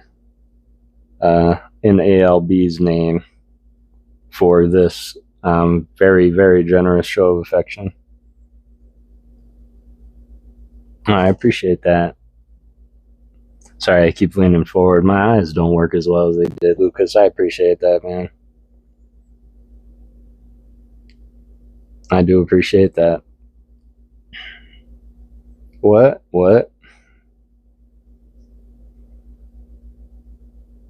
Yeah, thank you a million times. Just a little more detail. What I'm referencing here, y'all, is I was at my watch time for hours in my monetization, and a lot of members of the community have done great things to get me that close, and this act of kindness and love from ALB and the 109 crew, as well as all the G Straders coming through, is most definitely going to push me over that watch hour for monetization. So it is now an overwhelming feeling. My heart won't calm down, and I can't move my left foot. But I do appreciate every single one of you for making that possible. It would not have happened without that, and certainly not so soon. Claire C., I hope you're doing well.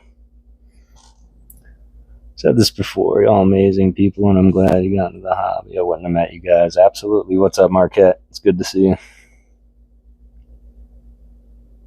In the same boat. Let's go. And you do as well. Fortunately, born with the filter. Years of therapy has made me a little better, but most of what enters my head finds its way out. Another Kev. Catch 'em all, Kev. Absolutely. You know, I really wish I could, Kara. The microphone isn't going to pick up the music. It's actually on right now, but I think only I can hear it.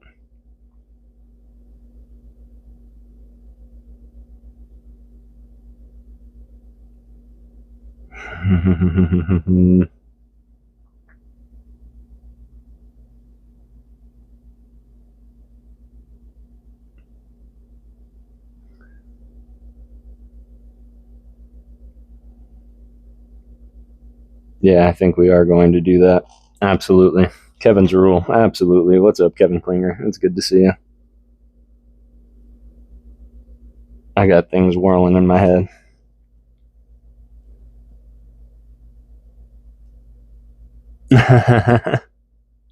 Ready for some story time? No, I appreciate you, Matt. I'm just trying to calm down a little bit. I don't know if y'all can see me profusely sweating. 500 subs as well. Let's go, Diebsy. I see the gears. Yeah, I've got something planned, a special for this. So everybody, y'all, please come back on Thursday. I think we're going to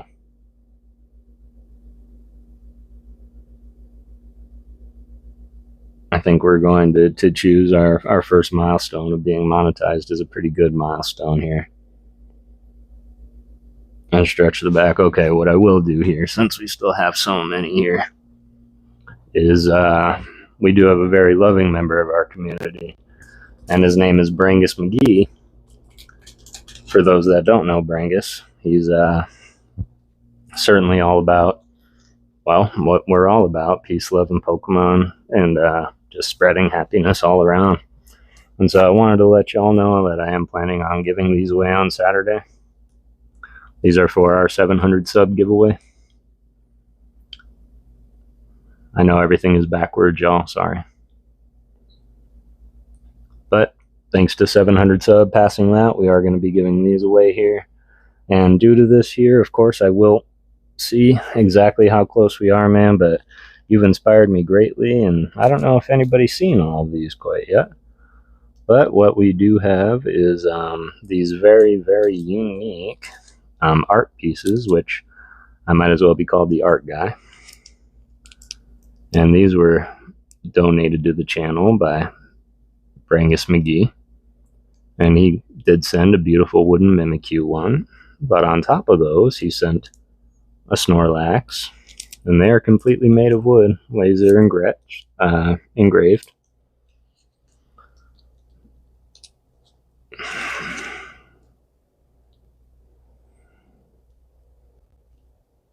Got that Ninetales. They're all marked first edition. Thought that was cute. And then this one was hard, but we do have Sabrina's Gengar.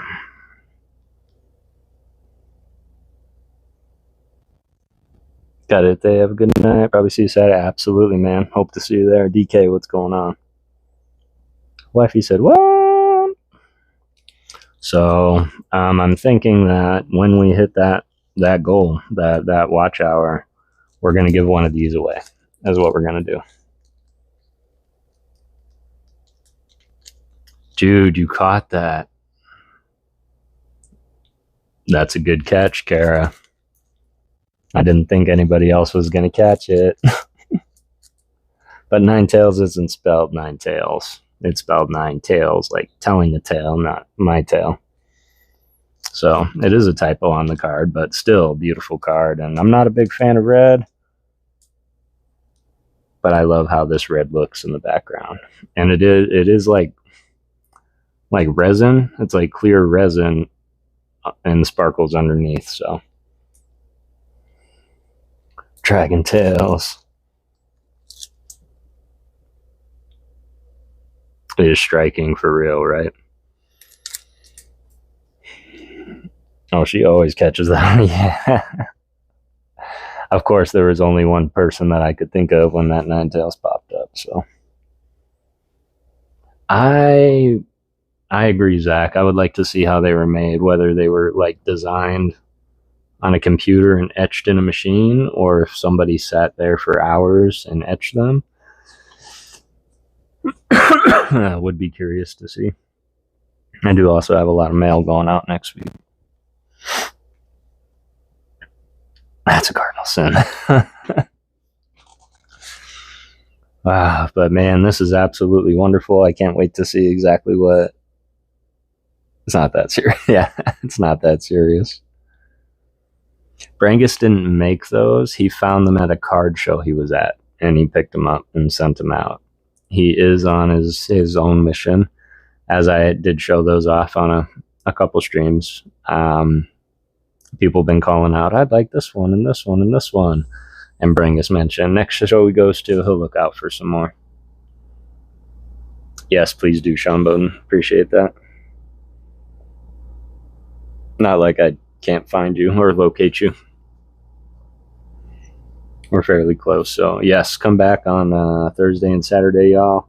We do go through a lot of older sets also and some hits. We have a hit box. We play this game called Guess the Artist. So, yeah, we like to have fun here. And story time. So, I'm sorry to say, if you don't like story time, I probably won't translate too well. With magic. That's exactly it, Zach. They're made with magic. Love and magic. And currently, Mondays, we do have reserved for reading, and we do read stories. So, we are reading through right now The Road to Oz. And really, we read about 8-9 chapters at a time. And yeah, we were right in the middle of that chapter, and this is the first time in 16, 17 of these lives that I've actually stopped dead mid-chapter. It's quite humbling to see everybody here, and absolutely warms my heart. And Al, I can't thank you enough for bringing everybody on over. And I wish my setup was a little more compact where I could just flip over.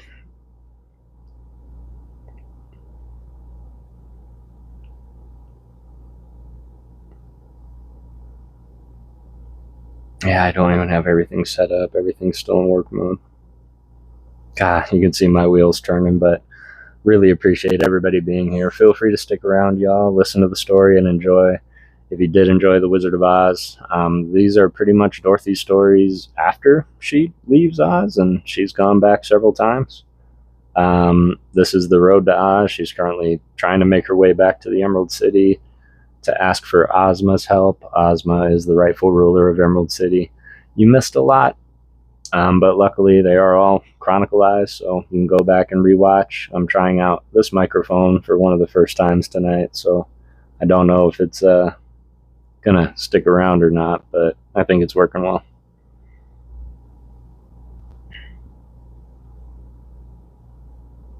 So yeah, I think that's what we're gonna do this week. And I certainly do want Brangus. I don't know, is Brangus here? Probably not. Today's Thursday. He's got a big day tomorrow. Oh no, today's Monday.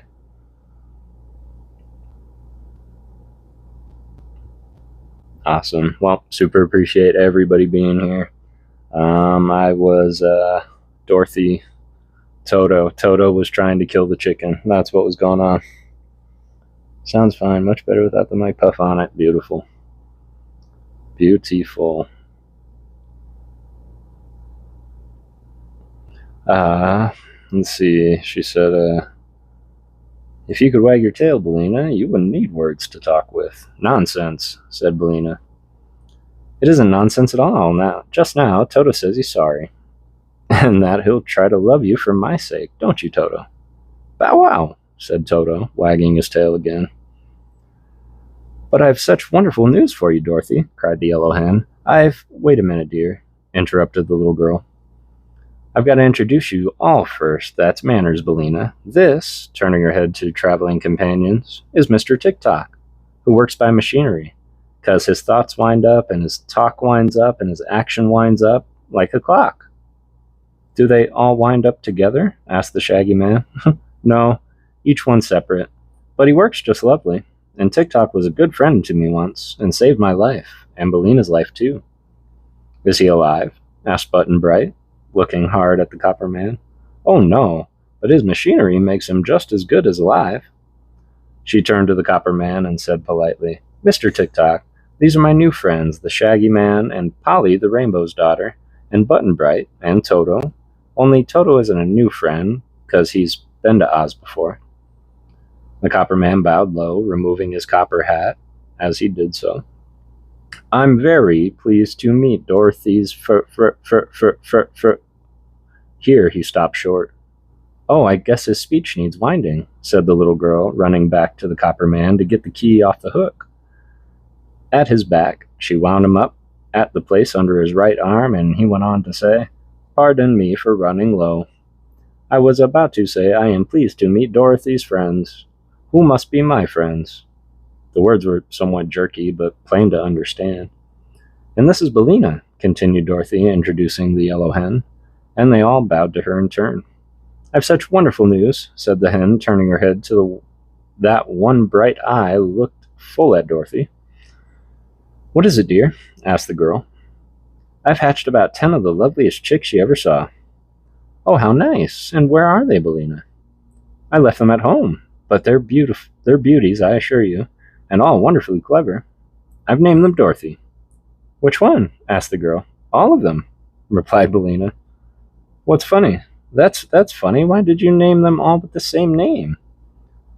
It was so hard to tell them apart, explained the hen. Now, when I call Dorothy, they all come running to me in a bunch. It's much easier, after all, than having a separate name for each. I'm just dying to see him, Bellina, said Dorothy eagerly. But tell me, my friends, how did you happen to be here, in the country of the Winkies, the first of all to meet us? I'll tell you, answered Tock in his monotonous voice, all the sounds of his words being on one level. Princess Ozma saw you in her magic picture and knew you were coming here. So she sent Bellina and me to welcome you, as she could not come herself. So that fizzy dingle cum ting hyber goblin and zupadick. Good gracious, whatever's the matter now? Cried Dorothy as the copper man continued to babble these unmeaning words, which no one could understand at all because they had no sense. Don't know, said Button Bright, who was half scared. Polly whirled away in the distance and turned to look at the copper man in a fright. His thoughts have run down, this time, remarked Bellina composedly, as she sat on Tock's shoulder and purred her sleek feathers. When he can't think, he can't talk properly anymore. Then you can. You'll have to wind up his thoughts, Dorothy, or else I'll have to finish his story myself. Dorothy ran around and got the key again and wound up Tock under his left arm, after which he could speak plainly again. Pardon me, he said, but when my thoughts run down, my speech has no meaning, for words are formed only by thought. I was about to say that Ozma sent us to welcome you and invite you to come straight to the Emerald City.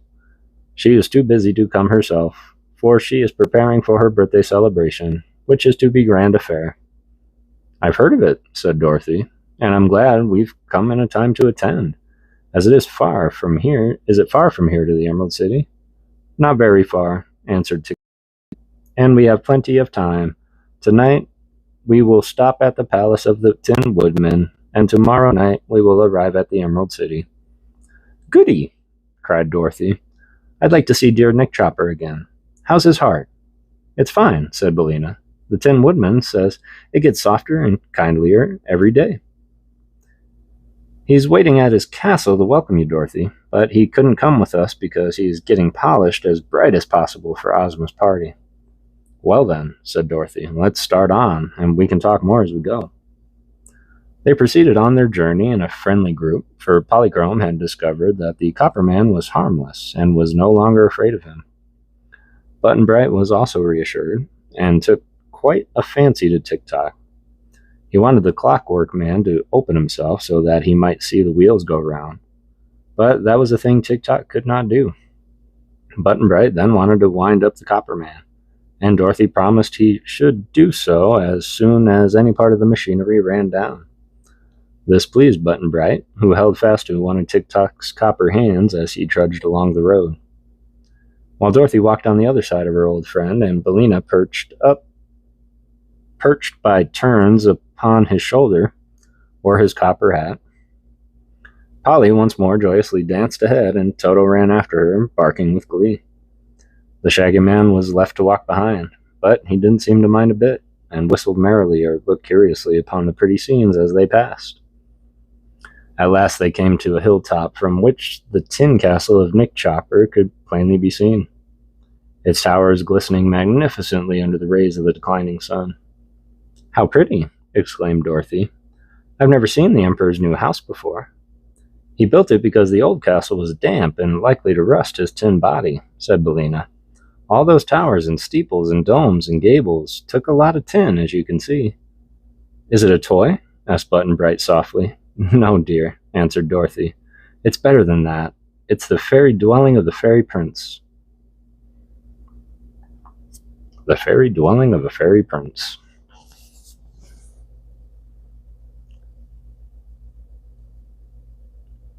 Let me know. Don't let Dibsy get don't let Dibsy get it. That's funny.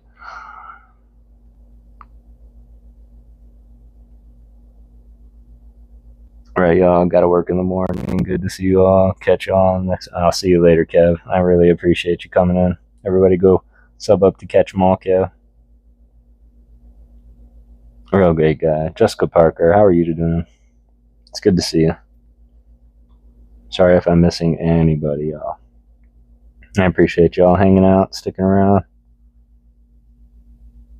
as we get ready for Ozma's birthday celebration. But first, we got to get Tin Chopper. No, Tin Nick Chopper. So the Tin Woodman renamed himself Nick Chopper after the events of The Wizard of Oz. So Nick Chopper, Tin Woodman, the guy that was looking for the hot, same guy. Hell be Ray, just got home. Welcome home, Dagger. I appreciate you being here. Fashionably. Obligatory ALB late raid. I appreciate you being here, and still over 100 of you in the chat. Y'all are incredible. Incredible. As we only have 2 chapters left of this reading here, just past an hour and a half. I think we're right on schedule. We are going to be getting into some... we might move away from the Oz series for a bit. Just as we get into our Halloween times, we're going to start reading a little bit more scary stories for Halloween. And so, yeah, we might put it on hold. Although these get pretty scary sometimes, like the Scoodlers throwing their heads at everybody. That was pretty weird. And then there was Princess Langwidere, who took the heads of all her pretty women and kept them in cabinets and changed them out whenever she felt that her head was needing to be changed. So these are pretty scary books, but just things to come. And then Christmas, we will be reading A Christmas Carol, because I am the pokey ghost of Christmas past, present, and future. Chapter 15, The Emperor's Tin Castle. The grounds around Nick Chopper's new house were laid out in pretty flower beds, with fountains of crystal water and statues of tin representing the Emperor's personal friends. Dorothy was astonished and delighted to find a tin statue of herself standing on a tin pedestal at a bend in the avenue leading up to the entrance. It was a life-sized and showed her in her sunbonnet with her basket on her arm, just as she had first appeared in the Land of Oz. "Oh, Toto, you're there too," she exclaimed, and sure enough, there was the little tin figure of Toto lying at the tin Dorothy's feet. Also, Dorothy saw figures of the Scarecrow and the Wizard and Ozma, and of so many others, including Tock. They reached the grand tin entrance to the Tin Castle, and the Tin Woodman himself came running out of the door to embrace little Dorothy and give her a glad welcome. He welcomed her friends as well, and the Rainbow's Daughter he declared to be the loveliest vision his tin eyes had ever beheld. He patted Button-Bright's curly head tenderly, for he was fond of children, and turned to the Shaggy Man, who shook both his hands at the same time. Nick Chopper, the Emperor of the Winkies, who was also known throughout the Land of Oz as the Tin Woodman, was certainly a remarkable person. He was neatly made, all of tin, nicely soldered at the joints, and his various limbs were cleverly hinged to his body so that he could use them nearly as well as if they had been common flesh. Once, he told the Shaggy Man that he had been made all of flesh and bone, as other people are, and then he chopped wood in the forest to earn his living, but his axe slipped so often and cut off parts of him, which he had replaced with tin, that finally there was no flesh left at all, nothing but tin. So he became a real Tin Woodman. The wonderful Wizard of Oz had given him an excellent heart to replace his old one, and he didn't at all mind being tin. Everyone loved him. He loved everyone, and he was therefore as happy as the day was long. The Emperor was proud of his new tin castle and showed his visitors through all the rooms. Every bit of his furniture was made of brightly polished tin, the tables, chairs, beds, and all. Even the floors and walls were of tin. "I suppose," he said, "that there are no clever tinsmiths in all the world than the Winkies. It would be hard to match this castle in Kansas, wouldn't it, little Dorothy?" "Very hard," replied the child gravely. "It must have cost a lot of money," remarked the Shaggy Man. "Money? Money in Oz?" cried the Tin Woodman. "What a queer idea. Do you suppose they are so vulgar as to use money here?" "Why not?" asked the Shaggy Man. "If we used money to buy things with, instead of love and kindness and the desire to please one another, then we should be no better than the rest of the world," declared the Tin Woodman. "Fortunately, money is not known in the Land of Oz at all. We have no rich and no poor. For what one wishes, the other will try to give him, in order to make him happy, and no one in all of Oz cares to have more than he can use." "Good!" cried the Shaggy Man, greatly pleased to hear this. "I also despise money. A man in Butterfield owes me 15 cents, and I will not take it from him. The Land of Oz is surely the most favored land in all the world, and its people are happiest. I should like to live here always." The Tin Woodman listened with respectful attention. Already he loved the Shaggy Man, although he did not yet know of the love magnet. So he said, "If you can prove to the Princess Ozma that you are honest and true and worthy of our friendship, you may indeed live here all your days and be as happy as we are." "I'll try to prove that," said the Shaggy Man earnestly. "And now," continued the Emperor, "you must all go to your rooms and prepare for dinner, which will pleasantly be served in the Grand Tin Dining Hall. I am sorry, Shaggy Man, I cannot offer you a change of clothing, but I dress only in tin myself, and I suppose that would not suit you." "I care little about dress," said the Shaggy Man indifferently. "So I should imagine," replied the Emperor with true politeness. They were shown to their rooms and permitted to make such toilets as they could. As soon they assembled again in the Grand Tin Dining Hall, even Toto being present, for the Emperor was fond of Dorothy's little dog, and the girl explained to her friends that in Oz all animals were treated with as much consideration as the people, if they behaved themselves, she added. Toto behaved himself, and sat in a tin high chair beside Dorothy and ate his dinner from a tin platter. Indeed, they all ate from tin dishes, but they were all pretty shapes and brightly polished. Dorothy thought they were just as good as silver. Button-Bright looked curiously at the man who had no appetite beside him, for the Tin Woodman, although he had prepared so fine a feast for his guests, ate not a mouthful himself, sitting patiently in his place to see that all built so they could eat were well and plentifully served. What pleased Button Bright most about the dinner was the tin orchestra that played sweet music while the company ate. The players were not tin, being just ordinary Winkies, but the instruments they played upon were all tin trumpets, tin fiddles, tin drums, and cymbals, and flutes, and horns, and all. They played so nicely, the Shining Emperor Waltz, composed expressly in honor of the Tin Woodman by Mr. H.M. Wogglebug T.E., that Polly could not resist dancing to it. After she had tasted a few dewdrops freshly gathered for her, she danced gracefully to the music while the others finished their repasts, and when she whirled until her fleecy draperies of rainbow hues enveloped her like a cloud, the Tin Woodman was so delighted that he clapped his hands until the noise of them drowned out the sound of the cymbals.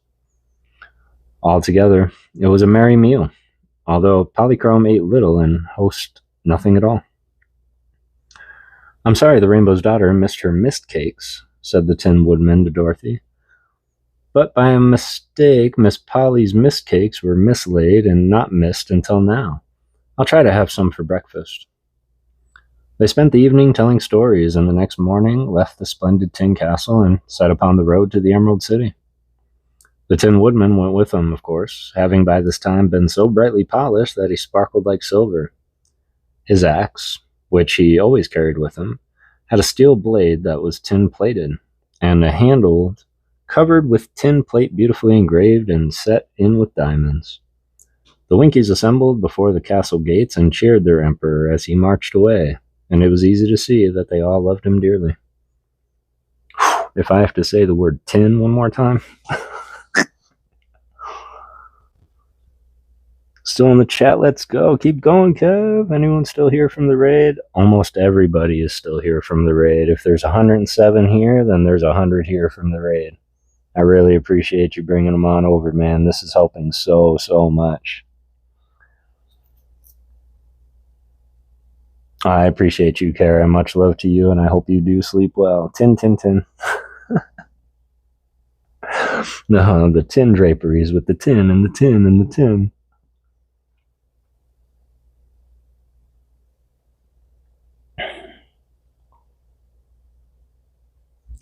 Love the Emperor's new groove. Dude, you totally threw off my groove. Sleepers with their computers left on, so keep going. Oh yeah. We're gonna keep going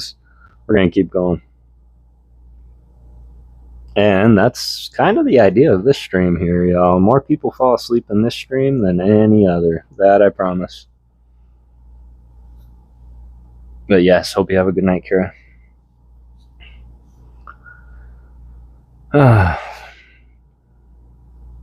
All right, well, I believe there's 24 chapters in this book.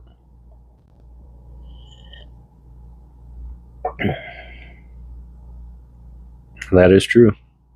If I had a superpower, it would surely be that. All right, chapter 16, Visiting the Pumpkin Field. Dorothy let Button Bright wind up the clockwork in the Copper Man this morning. His thinking machine first, then his speech, and finally his action. So he would doubtless run perfectly until they reached the Emerald City. The Copper Man and the Tin Man were good friends, and not so much alike as you might think, for one was alive and the other moved by means of machinery. One was tall and angular, and the other short and round.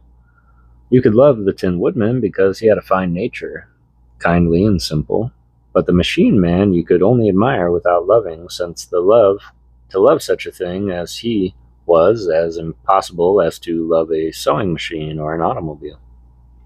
Yet Tock was popular with the people of Oz because he was so trustworthy, reliable, and true. He was sure to do exactly what he was wound up to do, at all times and in all circumstances. Perhaps it is better to be a machine that does his duty than a flesh and blood person who will not, for a dead truth is better than a live falsehood. About noon, the travelers reached a large field of pumpkins, a vegetable quite appropriate to the yellow country of the Winkies, and some of the pumpkins which grew there were remarkable size. Just before they entered upon this field, they saw 3 little mounds that looked like graves, with a pretty headstone to each one of them. "What is this?" asked Dorothy in wonder. "It's Jack Pumpkinhead's private graveyard," replied the Tin Woodman. "But I thought nobody ever died in Oz," she said. "Nor do they. Uh, Although if one is bad, he may be condemned and killed by the good citizens," he answered. Dorothy ran over to the little graves and read the words engraved upon the tombstone. The first one said, "Here lies the mortal part of Jack Pumpkinhead, which spoiled April 9th. She then went to the next stone, which read, "Here lies the mortal part of Jack's Pumpkinhead, which spoiled October 2nd. On the third stone was carved these words, "Here lies the mortal part of Jack Pumpkinhead, which spoiled January 24th. "Poor Jack," sighed Dorothy. "I'm sorry he had to die in 3 parts, for I hope to see him again." "So you shall," declared the Tin Woodman, "since he is still alive. Come with me to his house, for Jack is now a farmer and lives in this very pumpkin field." They walked over to the monstrous big hollow pumpkin, which had a door and windows cut through the rind. There was a stovepipe running through the stem and 6 steps that had been built leading up to the front door. They walked up to the door and looked in. Seated on a bench was a man, clothed in a spotted shirt and red vest and faded blue trousers, whose body was merely sticks of wood joined clumsily together. On his neck was set a round yellow pumpkin with a face carved in it, such as a boy often carves on a jack-o'-lantern. This queer man was engaged in shaping slippery pumpkin seeds with his wooden fingers, trying to hit a target on the other side of the room with them. He did not know he had visitors until Dorothy exclaimed, "Why, it's Jack Pumpkinhead himself." He turned and saw them, and at once came forward to greet the little Kansas girl and Nick Chopper, and to be introduced to their new friends. Button-Bright was at first rather shy with the quaint Pumpkinhead, but Jack's face was so jolly and smiling, being carved that way, that the boy soon grew to like him. "I thought a while ago you were buried in 3 parts," said Dorothy, "but now I see you're just the same as ever." "Not quite the same, my dear, for my mouth is a little more one-sided than it used to be, but pretty nearly the same. I've a new head, and this one is the 4th one I've owned since Ozma first made me and brought me to life by sprinkling me with some magic powder." "What became of the other heads, Jack?" "They spoiled, and I buried them, for they were not even fit for pies. Each time Ozma has carved me a new head, just like the old one, and as my body is by far the largest part of me, I am still Jack Pumpkinhead, no matter how often I change my upper end. Once we had a dreadful time to find another pumpkin, as they were all out of season, and so I was obliged to wear my old head a little longer than was strictly healthy. But after this sad experience, I resolved to raise pumpkins myself, so as to never be caught again without one handy.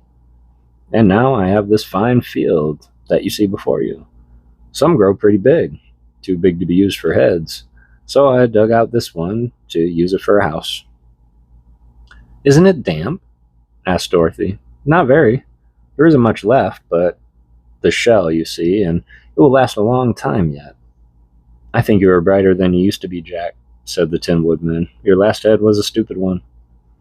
"The seeds in this one are better," was the reply. "Are you going to Ozma's party?" asked Dorothy. "Yes," he said.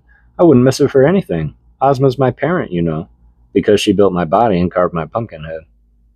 I'll follow you to the Emerald City tomorrow, where we shall meet again. I can go today, because I have to plant fresh pumpkin seeds and water the young vines. But give my love to Ozma and tell her I'll be there in a time before jubilation." "We will," she promised, and then they all left him and resumed their journey.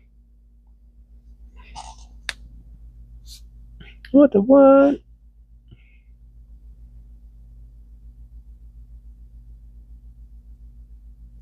Oz got to hurting, but good job indeed.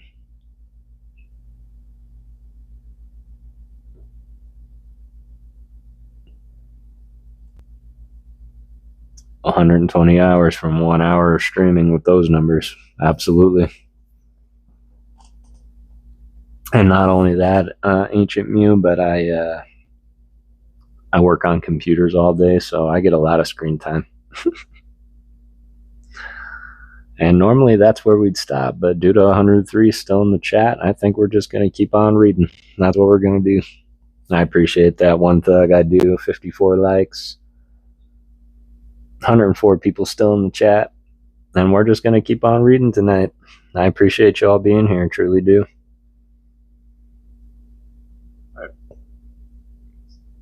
We're going to read on through chapter 17.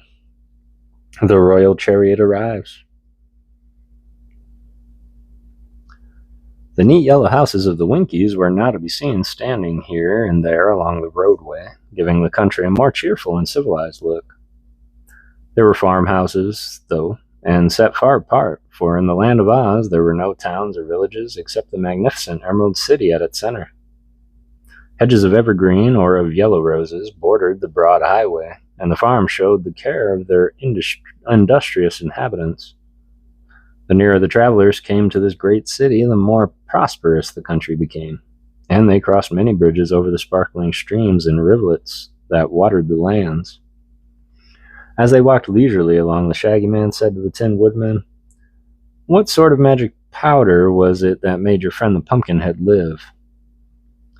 "It was called the Powder of Life," was the answer, "and it was invented by a crooked sorcerer who lived in the mountains of the North City. A witch named Mombi got some of this powder from the crooked sorcerer and took it home with her. Ozma lived with the witch then, for it was before she became our princess, while Mombi had transformed her into the shape of a boy. Well, while Mombi had gone to the crooked sorcerers, the boy made his pumpkin-headed man to amuse himself, and also with the hope of she took the pepper box containing the powder and ran away with it, and with Jack, in search of adventure. Next day they found the wooden sawhorse standing by the roadside and sprinkled it with the powder. It came to life at once, and Jack Pumpkinhead rode the sawhorse to the Emerald City." "What became of the sawhorse afterward?" asked the Shaggy Man, much interested in this story. "Oh, it's alive yet, and you'll probably meet it presently in the Emerald City. Afterward, Ozma used the last of the powder to bring the flying Gump to life. But as soon as it carried her away from her enemies, the Gump was taken apart, so it doesn't exist anymore." "It's too bad the Powder of Life is all used up," remarked the Shaggy Man. "It would be a handy thing to have around." "Well, I'm not sure of that, sir," answered the Tin Woodman. "A while ago, the crooked sorcerer who invented the magic powder fell down a precipice and was killed. All his possessions went to a relative, an old woman named Dinah, who lives in the Emerald City. She went to the mountains where the sorcerer had lived and brought away everything she thought of value. Among them was a small bottle of the Powder of Life. But, of course, Dinah didn't know it was magic powder at all. It happened she had once had a big blue bear for a pet, but the bear choked to death on a fishbone one day, and she loved it so dearly that Dinah made a rug of its skin, leaving the head and 4 paws on its hide. She kept the rug on the floor in front of her parlor." "I've seen rugs like that," said the Shaggy Man, nodding, "but never one made from blue bear."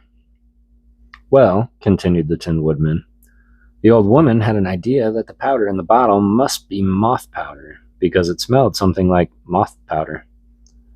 So one day she sprinkled it on her bear rug to keep the moths out of it. She said, looking lovingly at the skin, 'I wish my dear bear were alive again.'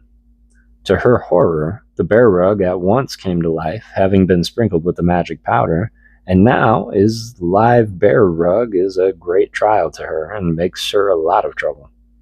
"Why?" asked the Shaggy Man. "Well, it stands up on its 4 feet and walks all around and gets in the way, and that spoils it for a rug.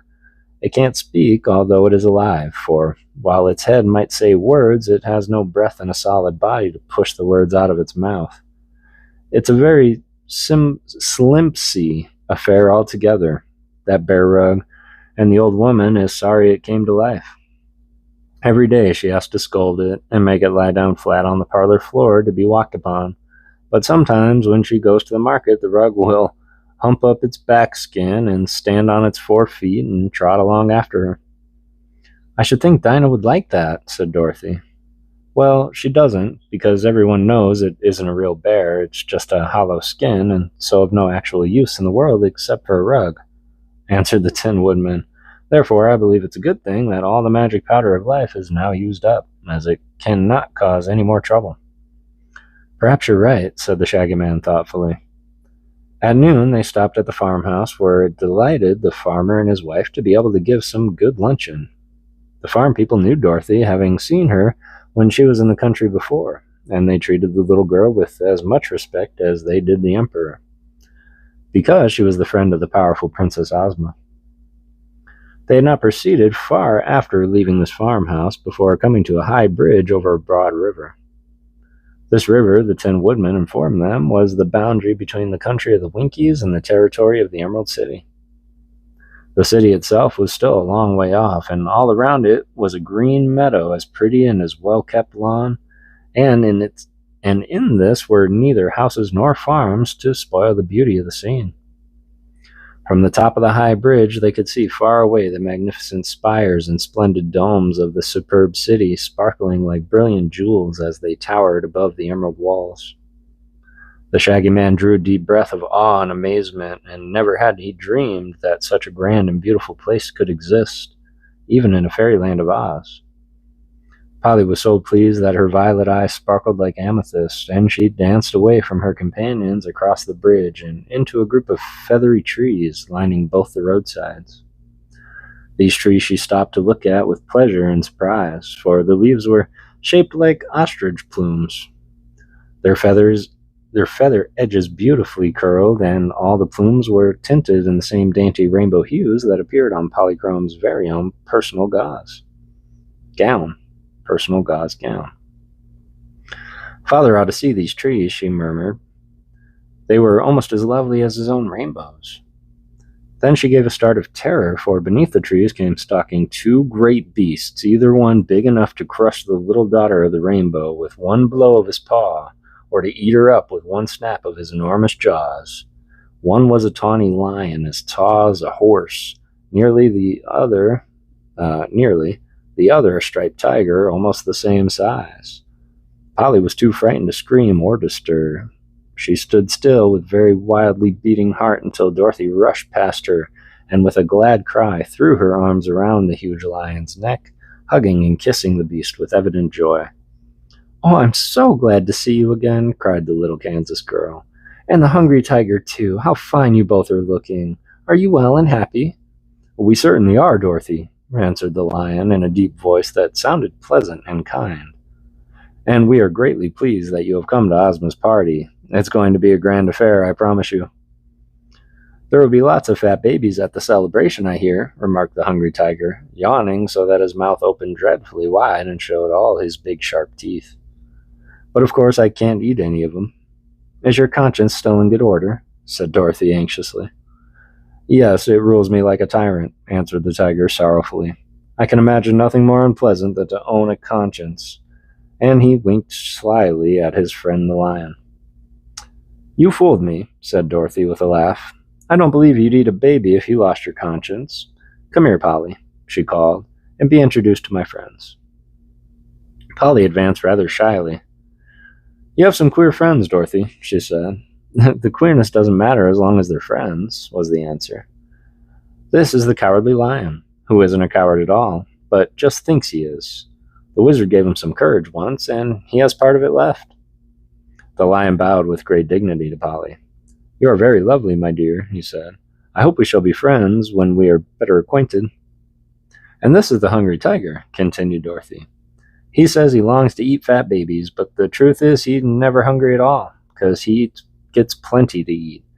And I don't suppose he'd hurt anybody, even if he was hungry." "Hush, Dorothy," whispered the tiger. "You'll ruin my reputation if you're not more discreet. It isn't what we are, but what folks think we are, that counts in this world.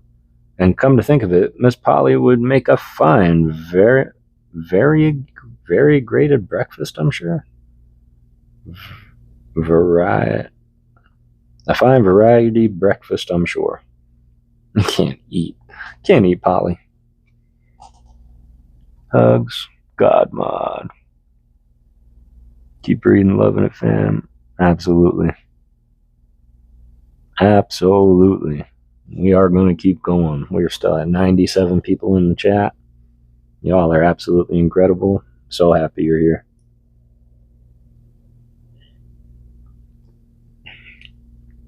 55 lakhs.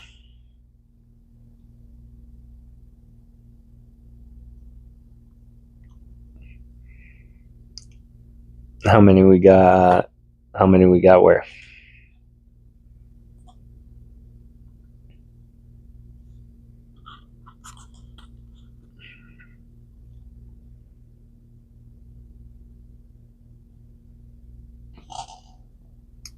We are at 723 subscribers.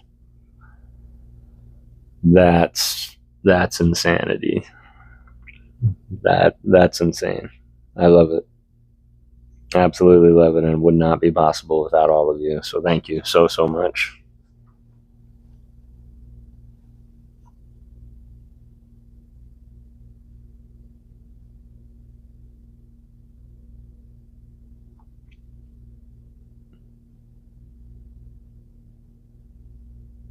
Oh, and more. I appreciate you, Boo.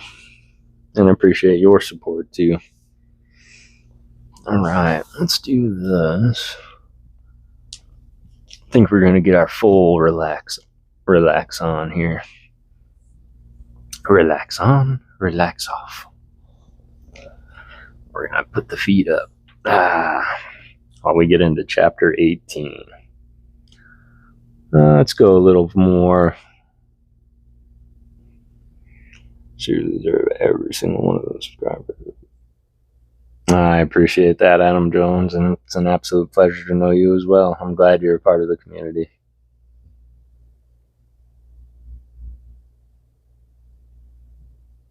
Absolutely. All right, looks like we finally made it to chapter 18, the Emerald City. The others now came up, and the Tin Woodman greeted the lion and the tiger cordially. Button Bright yelled with fear when Dorothy first took his hand and led him toward the great beasts. But the girl insisted they were kind and good, and so the boy mustered up courage enough to pat their heads. After they had spoken to him gently and he had looked into their intelligent eyes, his fear vanished entirely, and he was so delighted with the animals that he wanted to keep close to them and stroke their soft fur every minute. As for the Shaggy Man, he might have been afraid if he had met the beasts alone or in any other country, but so many were the marvels in the land of Oz that he was no longer easily surprised, and Dorothy's friendship for the lion and tiger were enough to assure him that they were safe companions. Toto barked at the Cowardly Lion in joyous greeting, for he knew the beast of old and loved him. And it was funny to see how gently the lion raised his huge paw to pat Toto's head. The little dog smelled of the tiger's nose, and the tiger politely shook paws with him. So they were quite likely to become firm friends. Tock and Bellina knew the beasts very well, so merely bade them good day and asked after their healths and inquired about the Princess Ozma. Now it was seen that the Cowardly Lion and Hungry Tiger were drawing behind them a splendid golden chariot to which they were harnessed by golden cords. The body of the chariot was decorated on the outside with the designs of clusters of sparkling emeralds, while the inside it was lined with a green and gold satin. And the cushions of the seats were of green plush embroidered with gold, with a crown underneath, which was a monogram. "Why, it's Ozma's royal chariot!" exclaimed Dorothy. "Yes," said the Cowardly Lion. "Ozma sent us to meet you here, for she feared you would be weary with your long walk, and she wished you to enter the city in style, becoming your exalted rank." "What?" cried Polly, looking at Dorothy curiously. "Do you belong to the nobility?" "Just in Oz I do," said the child, "because Ozma made me a princess, you know. But when I'm home in Kansas, I'm only a country girl, and have to help with the churning and wipe the dishes while Aunt Em washes them. Do you have to help with washing dishes on the Rainbow, Polly?" "No, dear," answered Polychrome, smiling. "Well, I don't have to work any in Oz either," said Dorothy. "It's kind of fun to be a princess once in a while, don't you think so?" "Dorothy and Polychrome and Button Bright were all to ride in the chariot," said the lion, "so get in, my dears, and be careful not to mar the gold and put your dusty feet on the embroidery." Button Bright was delighted to ride behind such a superb team, and he told Dorothy it made him feel like an actor in a circus. As the strides of the animals brought them nearer the Emerald City, everyone bowed respectfully to the children, as well as to the Tin Woodman, Tock, and the Shaggy Man who were following behind. The yellow hen had perched upon the back of the chariot, where she could tell Dorothy more about her wonderful chickens as they rode. And so the grand chariot came finally to the high wall surrounding the city and paused before the magnificent jewel-studded gates. These were opened by a cheerful-looking little man who wore green spectacles over his eyes. Dorothy introduced him to her friends as the guardian of the gates, and they noticed a big bunch of keys suspended on a golden chain that hung around his neck. The chariot passed through the outer gates into the fine arched chamber built in the thick wall, and through the inner gates into the streets of the Emerald City. Polychrome exclaimed in rapture at the wondrous beauty that met her eyes. On every side, as they rode through the stately and imposing city, the equal of which has never been discovered in any fairyland, Button-Bright could only say, "My, so amazing was the sight." But his eyes were wide open, and he tried to look in every direction at the same time so as not to miss anything. The Shaggy Man was fairly astounded at what he saw, for the graceful and handsome buildings were covered with plates of gold and set with emeralds so splendid and valuable that in any other part of the world, any one of them would have been worth a fortune to its owner. The sidewalks were superb marble slabs polished with smooth as glass, and the curbs in the separate walks from the broad street were also set thick with clustered emeralds. There were many people on these walks, men, women, and children, all dressed in handsome garments of silk or satin or velvet, with beautiful jewels. Better ever than this, all seemed happy and contented, for their faces were smiling and free from care, and music and laughter might be heard on every side. "Don't they work at all?" asked the Shaggy Man. "To be sure they work," replied the Tin Woodman. "This fair city could not be built or cared for without labor, nor could the fruit and vegetables and other food be provided for the inhabitants to eat. But no one works more than half the time, and the people of Oz enjoy their labors as much as they do their play." "That's wonderful," declared the Shaggy Man. "I do hope Ozma will let me live here." The chariot, winding through many charming streets, paused before a building so vast and noble and elegant that even Button-Bright guessed at once that this was the royal palace.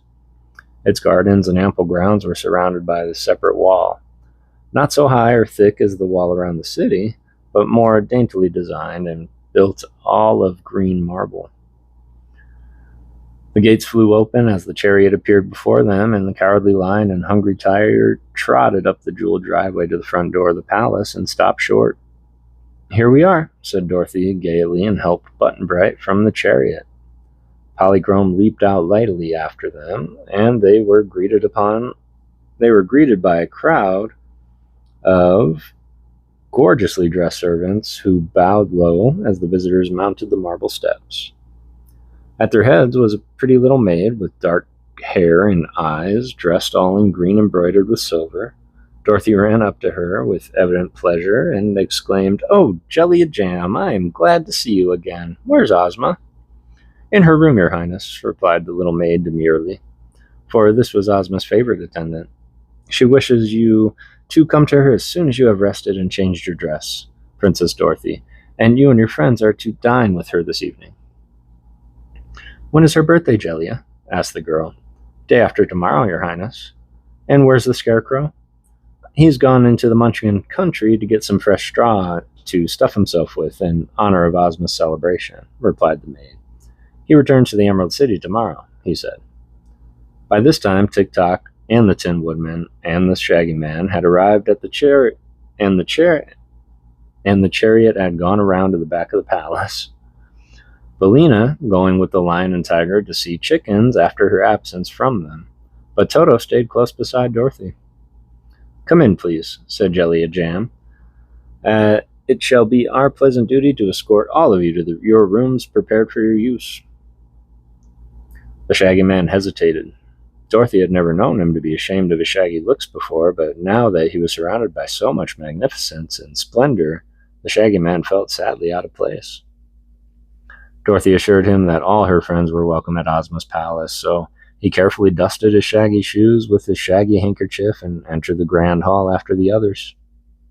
Tock lived at the royal palace, and the Tin Woodman always had the same room whenever he visited Ozma. So these two went at once to remove the dust of their journey from their shining bodies. Dorothy also had a pretty suite of rooms, which she always occupied when in the Emerald City, but several servants walked ahead politely to show the way, although she was quite sure she could find the rooms herself. She took Button-Bright with her because he seemed too small to be left alone in such a big palace, but Jelly Jam herself ushered the beautiful daughter of the rainbow to her apartments, because it was easy to see that Polychrome was used to splendid palaces and was therefore entitled to special attention. Well, that makes sense.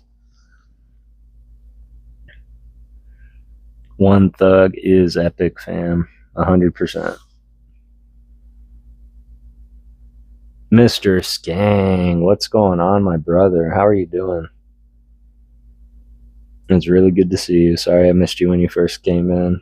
We were just in here reading. We got an ALB raid. He brought a lot of people on over with him, and 92 people still in the chat. Man, I super appreciate you all being here. Definitely made my week start off nice. So much so that, there's still 92 in the chat, so we're just going to keep reading. We're just going to keep going. At least until my eyes can't take it anymore. They are getting a little droopy, but I'm enjoying the story so much. I want to see what is going to happen at Ozma's celebration.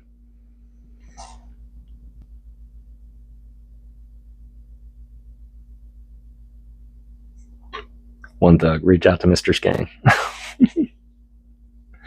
No, I really appreciate y'all being here, hanging out, and enjoying the story. I have a feeling something bad's going to happen at this window. If you hadn't noticed, we haven't really had a real antagonist yet. And now we're in the last 5 chapters, so let's see what happens. The Shaggy Man's welcome. The Shaggy Man stood in the great hall, his shaggy hat in his hands, wondering what would become of him. He had never been a guest in a fine palace before. Perhaps he had never been a guest anywhere. In the big, cold outside world, people did not invite Shaggy Man into their homes, and this Shaggy Man of ours had slept more in haylofts and stables than in comfortable rooms. When the others left the great hall, he eyed the splendidly dressed servants of the Princess Ozma as if he expected to be ordered out. But one of them bowed before him as respectfully as he had been a prince himself, and said, "Permit me, sir, to conduct you to your apartments." The Shaggy Man drew a long breath and took courage. "Very well," he answered, "I'm ready." Through the big hall they went, up the grand staircase carpeted thick with velvet, and so along a wide corridor to a carved doorway. Here the servant paused and opened the door with a polite deference. "Be good enough to enter, sir, and make yourself at home in our rooms. In the rooms our royal Ozma has ordered prepared for you. Whatever you see is for you to use and enjoy as if your own. The princess dines at 7. I shall be here in time to lead you to the drawing room, where you will be privileged to meet the lovely ruler of Oz.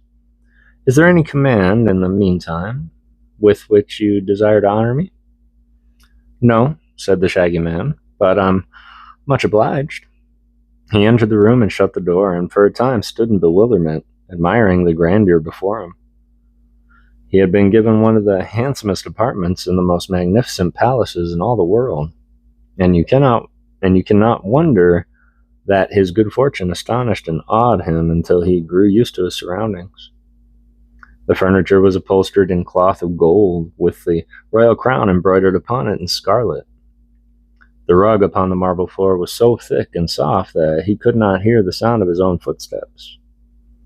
And upon the walls were splendid tapestries woven with scenes from the land of Oz. Books and ornaments were scattered about in profusion, and the Shaggy Man thought he had never seen so many pretty things in one place before. In one corner played a tinkling fountain of perfumed water, and in another was a table bearing a gold tray loaded with freshly gathered fruit, including several of the red-cheeked apples that the Shaggy Man loved. At the farther end of this charming room was an open doorway, and he crossed over to find himself in a bedroom containing more comforts than the Shaggy Man had ever before imagined. The bedstead was of gold and set with many brilliant diamonds, and the coverlet had designs of pearls and rubies sewn upon it. At one end of the bedroom was a dainty dressing room with closets containing a large assortment of fresh clothing, and beyond this was a bath, a large room having a marble pool big enough to swim in, with white marble steps leading down into the water. Around the edge of the pool were set rows of fine emeralds as large as doorknobs, while the water of the bath was clear as crystal. For a time the Shaggy Man gazed upon all this luxury with silent amazement. Then he decided, being wise in his ways, to take advantage of his good fortune. He removed his shaggy boots and his shaggy clothing, and bathed in the pool with rare enjoyment. After he had dried himself with the soft towels, he went into the dressing room and took fresh linen from the drawers and put it on. Finding that everything fitted him exactly, he examined the contents of the closet and selected an elegant suit of clothing. Strangely enough, everything about it was shaggy, although so new and beautiful, and he sighed with contentment to realize that he could now finally be dressed and still be the Shaggy Man. He can be finely dressed and still be the Shaggy Man. His coat was of rose-colored velvet trimmed with shags and bobtails, with buttons of red-blood rubies and gold shags around the edges. His vest was a shaggy satin of a delicate cream color, and his knee breeches of rose velvet trimmed like the coat, shaggy, creamy stockings of silk, and shaggy slippers of rose leather, which ruby buckles completed his costume. And when he was thus attired, the Shaggy Man looked at himself in a long mirror with great admiration. On a table he found a mother-of-pearl chest decorated with delicate silver vines and flowers of clustered rubies, and on the cover was a silver plate engraved with these words, "The Shaggy Man, his box of ornaments." The chest was not locked, so he opened it, and was almost dazzled by the brilliance of the rich jewels it contained. After admiring the pretty things, he took out a fine golden watch with a big chain, several handsome finger rings, and an ornament of rubies to pin upon the breast of his shaggy shirt bosom.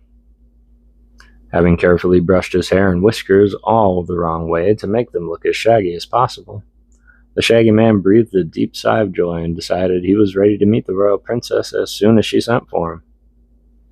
While he waited, he returned to the beautiful sitting room and ate several of the red-cheeked apples to pass the time away.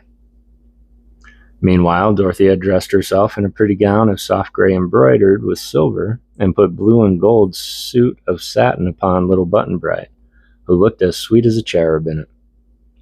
Followed by the boy and Toto, the dog with a new green ribbon around his neck, she hastened down to the splendid drawing room of the palace, where, seated upon an exquisite throne of carved malachite nestled among its green satin cushion, was the lovely Princess Ozma, waiting eagerly to welcome her friend.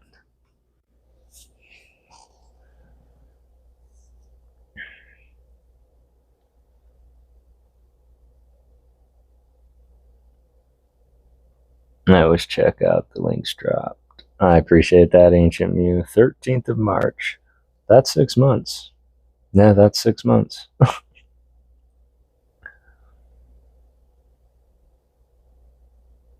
No, and absolutely, I think there's a lot of value in promoting and link dropping. Truly, I do. Let's see, where are we at? Still got 85 people in the chat. All right, let's keep going. Why not? We're on a roll. Of course, we might not have too much more of the book to finish after all this, but if we finish the book tonight, we finish the book tonight. Finally, we get to meet the Princess Ozma. Princess Ozma of Oz. The royal historians of Oz, who are fine writers and know any number of big words, have often tried to describe the rare beauty of Ozma and failed because the words were not good enough. So, of course, I cannot hope to tell you how great was the charm of this little princess, or how her loveliness put to shame all the sparkling jewels and magnificent luxury that surrounded her in this, her royal palace. Whatever else was beautiful or dainty or delightful of itself faded to dullness when contrasted with Ozma's bewitching face. And it has often been said by those who know that no other ruler in all the world can ever hope to equal the gracious charm of her manner. Everything about Ozma attracted one, and she inspired love and the sweetest affection rather than awe or ordinary admiration. Dorothy threw her arms around her little friend and hugged and kissed her rapturously, and Toto barked joyfully, and Button-Bright smiled a happy smile, and consented to sit in the soft cushions close beside the princess. "Why didn't you send me word you were going to have a birthday party?" asked the little Kansas girl when the first greetings were over. "Didn't I?" asked Ozma, her pretty eyes dancing with merriment. "Did you?" replied Dorothy, trying to think. "Who do you imagine, dear, mixed up those roads so as to start you wandering in the direction of Oz?" inquired the princess. "Oh, I never suspected you of that," cried Dorothy. "I've watched you in my magic picture all the way here," declared Ozma, "and twice I thought I should have used the magic belt to save you and transport you to the Emerald City. Once was when the Scoodlers caught you, and again when you reached the Deadly Desert. But the Shaggy Man was able to help you out both times, so I did not interfere." "Do you know who Button-Bright is?" asked Dorothy. "No, I never saw him until you found him on the road, and then only in my magic picture." "And did you send Polly to us?" "No, dear. The Rainbow's daughter slid from her father's pretty arch just in time to meet you." "Well," said Dorothy, "I've promised King Dox of Foxville and King Kickabrey of Duncanton that I'd ask you to invite them to your party."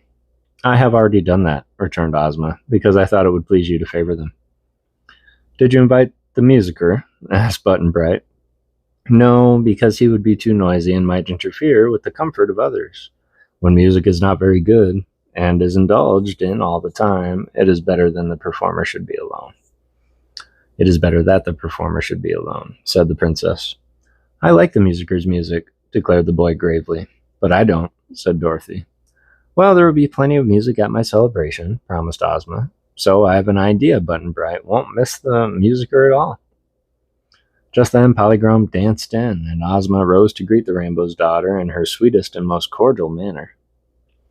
Dorothy thought she had never seen two prettier creatures together than these lovely maidens, but Polly knew at once her own dainty beauty could not match that of Ozma, yet was not a bit jealous because this was so. The Wizard of Oz was announced, and a dried-up little old man, clothed in all black, entered the drawing room. His face was cheery and his eyes twinkling with humor, so Polly and Button-Bright were not at all afraid of the wonderful personage whose fame as a humbug magician had spread throughout the world. After greeting Dorothy with much affection, he stood modestly beside Ozma's throne and listened to the lively prattle of the young people. Now the Shaggy Man appeared, and so startling was his appearance, all clad in shaggy new raiment, that Dorothy cried, "Oh!" and clasped her hands impulsively as she examined her friend with pleased eyes. "He's still Shaggy, all right," remarked Button-Bright, and Ozma nodded brightly, because she had meant the Shaggy Man to remain shaggy when she provided his new clothes for him. Dorothy led him toward the throne, as he was shy in such fine company, and presented him gracefully to the princess, saying, "This, your highness, is my friend, the Shaggy Man, who owns the Love Magnet." "You are welcome to Oz," said the girl ruler in gracious accents. "But tell me, sir, where did you get the Love Magnet, which you say you own?" The Shaggy Man grew red and looked downcast, and he answered in a low voice, "I stole it, your majesty." "Oh, Shaggy Man," cried Dorothy, "how dreadful! And you told me that the Eskimo gave you the Love Magnet." He shuffled first on one foot, then on the other, much embarrassed. "I told you a falsehood, Dorothy," he said, "but now, having bathed in the truth pond, I must tell nothing but the truth." "Why did you steal it?" asked Ozma, gently. Because no one loved me or cared for me, said the Shaggy Man, and I wanted to be loved a great deal. It was owned by a little girl in Butterfield who was loved too much, so that the young man quarreled over her, which made her unhappy. After I'd stolen the magnet from her, only one young man continued to love the girl, and she married him and regained her happiness. Are you sorry you stole it? Asked the princess. No, your highness, I'm glad, he answered, for it has pleased me to be loved, and if Dorothy had not cared for me, I could not have accompanied her to this beautiful land of Oz, or met its kind-hearted ruler. Now that I'm here, I hope to remain and to become one of your majesty's most faithful subjects. But in Oz, we are loved for ourselves alone, and for our kindness to one another, and for our good deeds, she said. I'll give up the love magnet, said the Shaggy Man eagerly. Dorothy shall have it. But everyone loves Dorothy already, declared the wizard. Then Button-Bright shall have it. I don't want it, said the boy promptly. Then I will give it to the wizard, for I'm not sure the lovely Princess Ozma does not need it. All my people love the wizard too, announced the princess, laughing. So we'll hang the love magnet over the gates of the Emerald City, that whoever shall enter or leave the gates may be loved and loving. That's a good idea, said the Shaggy Man. I agree to it most willingly. Those assembled now went into dinner, which you can imagine was a grand affair, and afterward Ozma asked the wizard to give them an exhibition of his magic. The wizard took 8 tiny white piglets from inside his pocket and set them down on the table. One was dressed like a clown and performed funny antics, and the others leaped over the spoons and dishes and ran around the table like racehorses, and turned handsprings and were so sprightly and amusing that they kept the company in one roar of merry laughter. The wizard had trained these pets to do many curious things, and they were so little and so cunning and soft that Polychrome loved to pick them up as they passed near her place and fondle them as if they were kittens. It was late when the entertainment ended, and they separated to go to their rooms. Tomorrow, said Ozma, my invited guests will arrive, and you will find among them some interesting and curious people, I promise you. The next day will be my birthday, and the festivities will be held on the broad green just outside the gates of the city, where all my people can assemble without being crowded. I hope the Scarecrow won't be late, said Dorothy anxiously. Oh, he is sure to return tomorrow, answered Ozma. He wanted new straw to stuff himself with, so he went to the Munchkin country where straw is plentiful. With this, the princess bade her guests good night and went to her own room. Let the lurkers keep your hours up. Yep.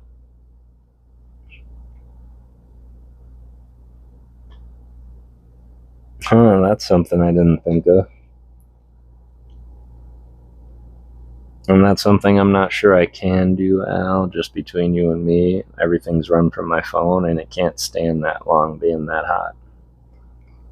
But I like that idea, and I'm going to think of something.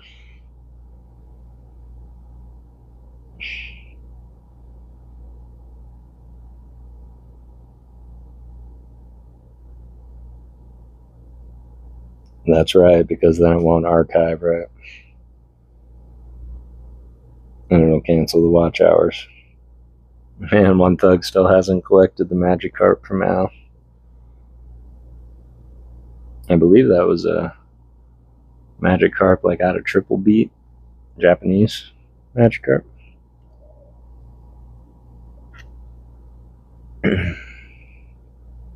"12 hours, so make a new stream." Gotcha. I identify as one thug. We all identify as one thug. I am one thug. No, I am one thug. Some Spartacus. Guys are hilarious. Still 83 in the chat. All right, let's keep going. Dorothy receives the guests. Next morning, Dorothy's breakfast was served in her own pretty sitting room, and she sent to invite Polly and the Shaggy Man to join her and Button-Bright at the meal. They came gladly, and Toto also had breakfast with them, so that the little party that had traveled together to Oz was once more reunited. No sooner had they finished eating than they heard the distant blasts of many trumpets and the sound of a brass band playing martial music. So they all went out upon the balcony. This was at the front of the palace and overlooked the streets of the city, being higher than the wall that shut in the palace grounds. They saw approaching down the street a band of musicians playing as hard and loud as they could, while the people of the Emerald City crowded the sidewalks and cheered so lustily that they almost drowned the noise of the drums and horns. Dorothy looked to see what they were cheering at and discovered that behind the band was the famous Scarecrow, riding proudly upon the back of the wooden sawhorse, which pranced along the street almost as gracefully as if it had been made of flesh. Its hooves, or rather the ends of its wooden legs, were shod with plates of solid gold, and the saddle strapped to the wooden body was richly embroidered and glistened with jewels. As he reached the palace, the Scarecrow looked up and saw Dorothy, and at once waved his peaked hat at her in greeting. He rode up to the front door and dismounted, and the band stopped playing and went away, and the crowds of people returned to their dwellings. By the time Dorothy and her friends had re-entered her room, the Scarecrow was there, and he gave the little girl a hearty embrace and shook the hands of the others with his own squishy hands, which were white-gloved, filled with straw. The Shaggy Man, Button-Bright, and Polychrome stared hard at this celebrated person who was acknowledged to be the most popular and most beloved man in all the land of Oz. "Why, your face has been newly painted," exclaimed Dorothy when the first greetings were over. "I had it touched up a bit by the Munchkin farmer who first made me," answered the Scarecrow pleasantly. "My complexion had become a bit gray and faded, you know, and the paint had peeled off one end of my mouth, so I couldn't talk quite right. Now I feel like myself again, and I may say without immodesty that my body is stuffed with the loveliest oat straw in all of Oz." He pushed against his chest. "Hear me, Crunkle?" he said. "Yes," said Dorothy, "you sound fine." Button-Bright was wonderfully attracted to the straw man, and so was Polly. The Shaggy Man treated him with great respect because he was so queerly made. Jellia Jam now came to say that Ozma wanted Princess Dorothy to receive the invited guests in the throne room as they arrived. The ruler was herself busy ordering the preparations for tomorrow's festivities, so she wished her friend to act in her place. Dorothy willingly agreed, being the only other princess in the Emerald City. So she went to the great throne room and sat in Ozma's seat, placing Polly on one side of her and Button-Bright on the other. The Scarecrow stood at the left of the throne and the Tin Woodman at the right, while the Wonderful Wizard and the Shaggy Man stood behind. The Cowardly Lion and the Hungry Tiger came in with bright new bows of ribbon on their collars and tails. After greeting Dorothy affectionately, the large beasts lay down in front of the throne. While they waited, the Scarecrow, who was near the little boy, asked, "Why are you called Button-Bright?" "Don't know," was the answer. "Oh, yes, you do, dear," said Dorothy. "Tell the Scarecrow how you got your name." "Papa always said I was bright as a button, so Mama always called me Button-Bright," announced the boy. "Where is your Mama?" asked the Scarecrow. "Don't know," said Button-Bright. "Where's your home?" asked the Scarecrow. "Don't know," said Button-Bright. "Don't you want to find your Mama again?" asked the Scarecrow. "Don't know," said Button-Bright calmly. The Scarecrow looked thoughtful. "Your Papa may have been right," he observed, "but there are many kinds of buttons, you see. There are silver and gold buttons, which are highly polished and glitter brightly. There are pearl and rubber buttons, and other kinds, with surfaces of more or less bright. But there is still another sort of button which is covered with dull cloth, and that must be the sort your Papa meant when he said you were bright as a button, don't you think?" "Don't know," said Button-Bright. Jack Pumpkin had arrived wearing a pair of new white kid gloves, and he brought a birthday present for Ozma consisting of a necklace of pumpkin seeds. In each seed was a set of sparkling carolite, which is considered the rarest and most beautiful gem that exists. The necklace was in a plush case, and Jellia Jam put it on the table with Princess Ozma's other presents. Next came a tall, beautiful woman clothed in a splendid trailing gown, trimmed with exquisite lace as fine as cobweb. This was the important sorceress known as Glinda the Good, who had been of great assistance to both Ozma and Dorothy. There was no humbug about her magic, you may be sure, and Glinda was as kind as she was powerful.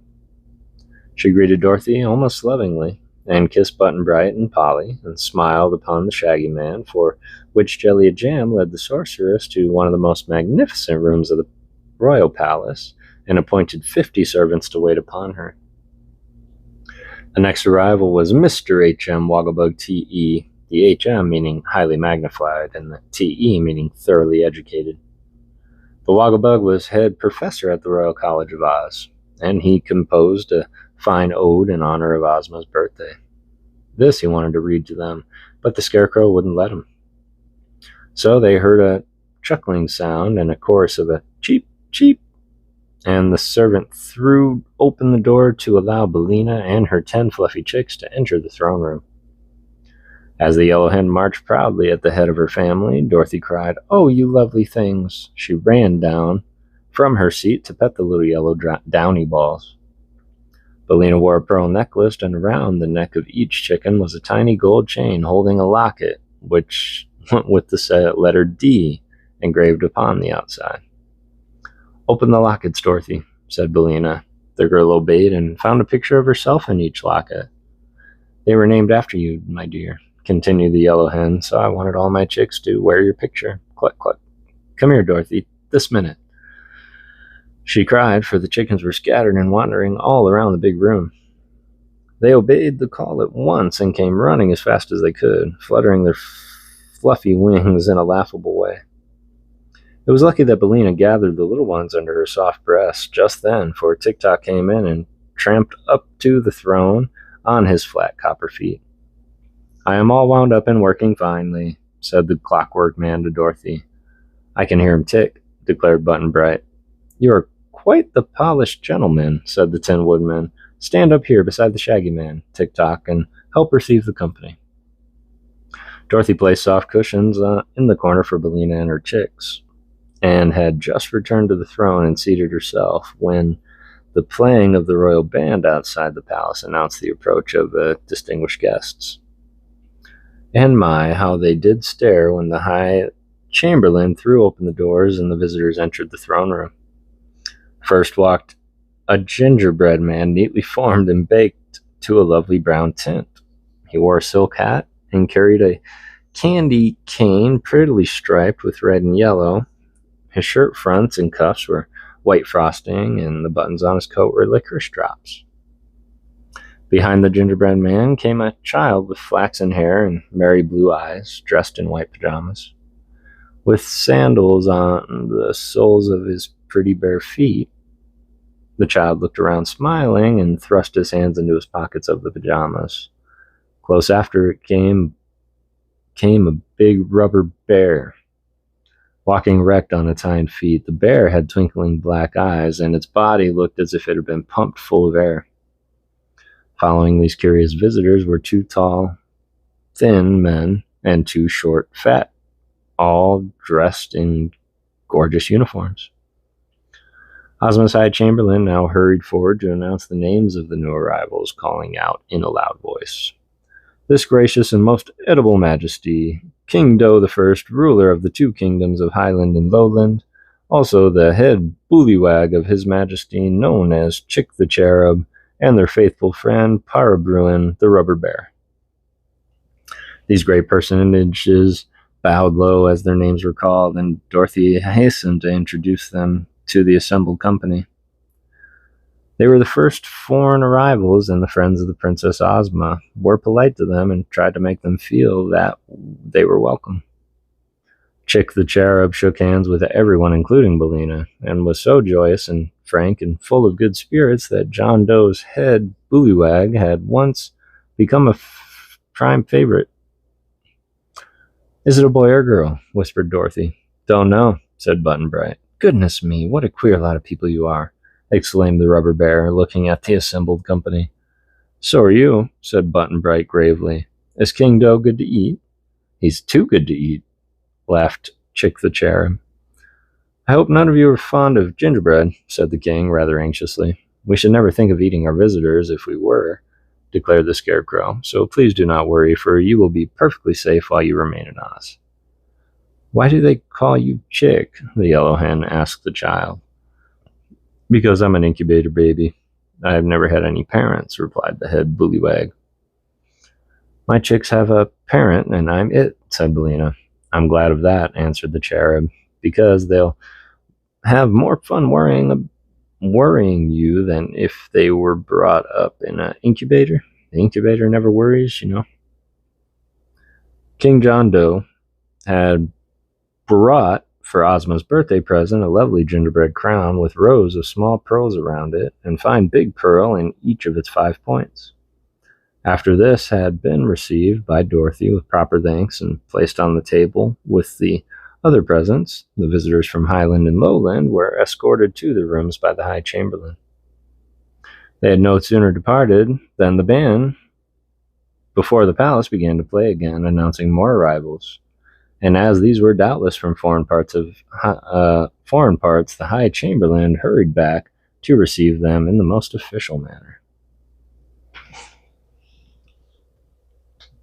Enjoy the rest of the stream, man. I'm out of juice. I appreciate you, JB. I do.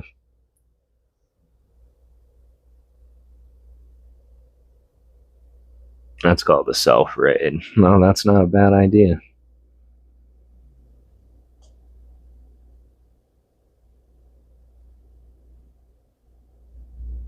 Self-raid.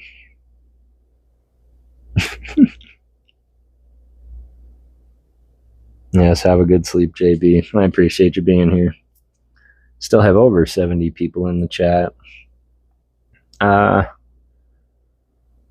There's only 3 chapters left, y'all. I'm on fumes, but there's no way that I'm going to do another stream with just 3 chapters or start a new book after those 3 chapters. So I'm just going to keep going, y'all, and I appreciate you being here, and then we'll take a look and see if there's anybody live, and we can continue this blessing and bring all of you on over. So I really appreciate you joining us this Monday. We're going to keep on going. There's only 3 more chapters, I reckon. 15-20 minutes left. But we are going to talk about important arrivals. Furs entered a band of Riles from the Happy Valley, all merry little sprites, like fairy elves. And dozen cooked Nooks followed from the great forest of Burzee. They had all long whiskers and pointed caps and curling toes, yet were no taller than Button-Bright's shoulder. With this group came a man so easily to recognize and so important and dearly beloved throughout the known world, that all present rose to their feet and bowed their heads in respectful homage. Even before the High Chamberlain knelt to announce his name, the most mighty and loyal friend of children, His Supreme Highness Santa Claus, said the Chamberlain in an odd voice. Well, well, well, glad to see you, glad to meet you all, cried Santa Claus briskly as he trotted up the long room. He was round as an apple, with a fresh rosy face, laughing eyes, and a bushy beard as white as snow. A red cloak trimmed with beautiful ermine hung from his shoulders, and upon his back was a basket filled with pretty presents for the Princess Ozma. Hello, Dorothy. Still having adventures? He asked in his jolly way as he took the girl's hand in both his own. How did you know my name, Santa? She replied, feeling more shy in the presence of this immortal saint than she ever had before in her young life. Why, don't I see you every Christmas Eve when you are asleep? He rejoined, pinching her blushing cheek. Oh, do you? And here's Button-Bright, I declare, cried Santa, holding up the boy to kiss him. What a long way from home you are, dear me. Do you know Button-Bright, too? Questioned Dorothy eagerly. Indeed I do. I visited his home several Christmas Eves. And do you know his father? Asked the girl. Certainly, my dear. Who else do you suppose brings him his Christmas neckties and stockings? With a sly wink at the wizard. Well, then where does he live? We're just crazy to know because Button-Bright's lost, she said. Santa laughed and laid his finger on the side of his nose as if thinking what to reply. He leaned over and whispered something in the wizard's ear, and which the wizard smiled and nodded as if he understood. Now Santa Claus spied Polychrome and trotted over to where she stood. Seems to me the Rainbow's daughter is farther from home than any of you, he observed, looking at the pretty maiden admiringly. I'll have to tell your father where you are, Polly, and send him to get you. Please do, dear Santa Claus, implored the little maid, beseechingly. But just now we must all have a jolly good time at Ozma's party, said the old gentleman, turning to put his presents on the table with the others already there. It isn't often I find time to leave my castle, as you know, but Ozma invited me, and I couldn't help coming to celebrate the happy occasion. I am so glad, exclaimed Dorothy. These are my Rowls, pointing to the little sprite squatting around him. Their business is to paint the colors of the flowers when they bud and bloom, but I brought the merry fellows along to see Oz, and they've left their paint pots behind them, so I brought these crooked Knooks whom I love. My dears, the Knooks are much nicer than they look, for their duty is to water and care for the young trees of the forest, and they do their work faithfully and well. It's hard to work, though, and it makes my Knooks crooked and gnarled like the trees themselves, but their hearts are big and kind, as are the hearts of all those who do good in our beautiful world. I've read of the Rowls and Knooks, said Dorothy, looking upon these little workers with interest. Santa Claus turned to talk with the Scarecrow and the Tin Woodman, and he also said a kind word about the Shaggy Man, and afterward went away to ride the Sawhorse around the Emerald City, for, said he, I must see all the grand sights while I'm here and have a chance, said Oz, and Ozma has promised to let me ride the Sawhorse because I am getting fat and short of breath. Where are your reindeer? Asked Polychrome. I left them at home, for it's too warm for them in this sunny country, he answered. They're used to winter weather where they travel. In a flash he was gone, and the Rowls and Knooks with him, but they could all hear the golden hooves of the Sawhorse ringing on the marble pavement outside, as he pranced away with his noble rider. Presently the band played again, and the High Chamberlain announced, Her Gracious Majesty the Queen of Merryland. They looked earnestly to discover whom this queen might be, and saw advancing up the room an exquisite wax doll dressed in dainty fluffs and ruffles and spangled gown. She was almost as big as Button-Bright, and her cheeks and mouth and eyebrow were prettily painted in delicate colors. Her blue eyes stared a bit, being of glass, yet the expression upon Her Majesty's face was quite pleasant and decidedly winning. With the Queen of Merryland were 4 wooden soldiers, 2 stalking ahead of her with much dignity, and 2 following behind, like a royal bodyguard. The soldiers were painted in bright colors and carried wooden guns, and after them a fat little man who attracted attention at once, although he seemed modest and retiring, for he was made of candy and carried a tin sugar sifter filled with powdered sugar, with which he dusted himself frequently, so that he wouldn't stick to things if he touched them. The High Chamberlain had called him the Candy Man of Merryland, and Dorothy saw that one of his thumbs looked as if it had been bitten off by someone who was fond of candy but couldn't resist the temptation. The wax doll queen spoke prettily to Dorothy and the others, and sent her loving greetings to Ozma before she retired to the rooms prepared for her. She had brought a birthday present wrapped in tissue paper and tied with pink and blue ribbons, and one of the wooden soldiers placed it on the table with the other gifts. But the Candyman did not go to his room, because he said he preferred to stay and talk with the Scarecrow and Tock and the Wizard and Tin Woodman, whom he declared the queerest people he had ever met. Button-Bright was glad the Candyman stayed in the throne room, because the boy thought this guest smelled deliciously of wintergreen and maple sugar. The braided man now entered the room, having been fortunate enough to receive an invitation to the Princess Ozma's party.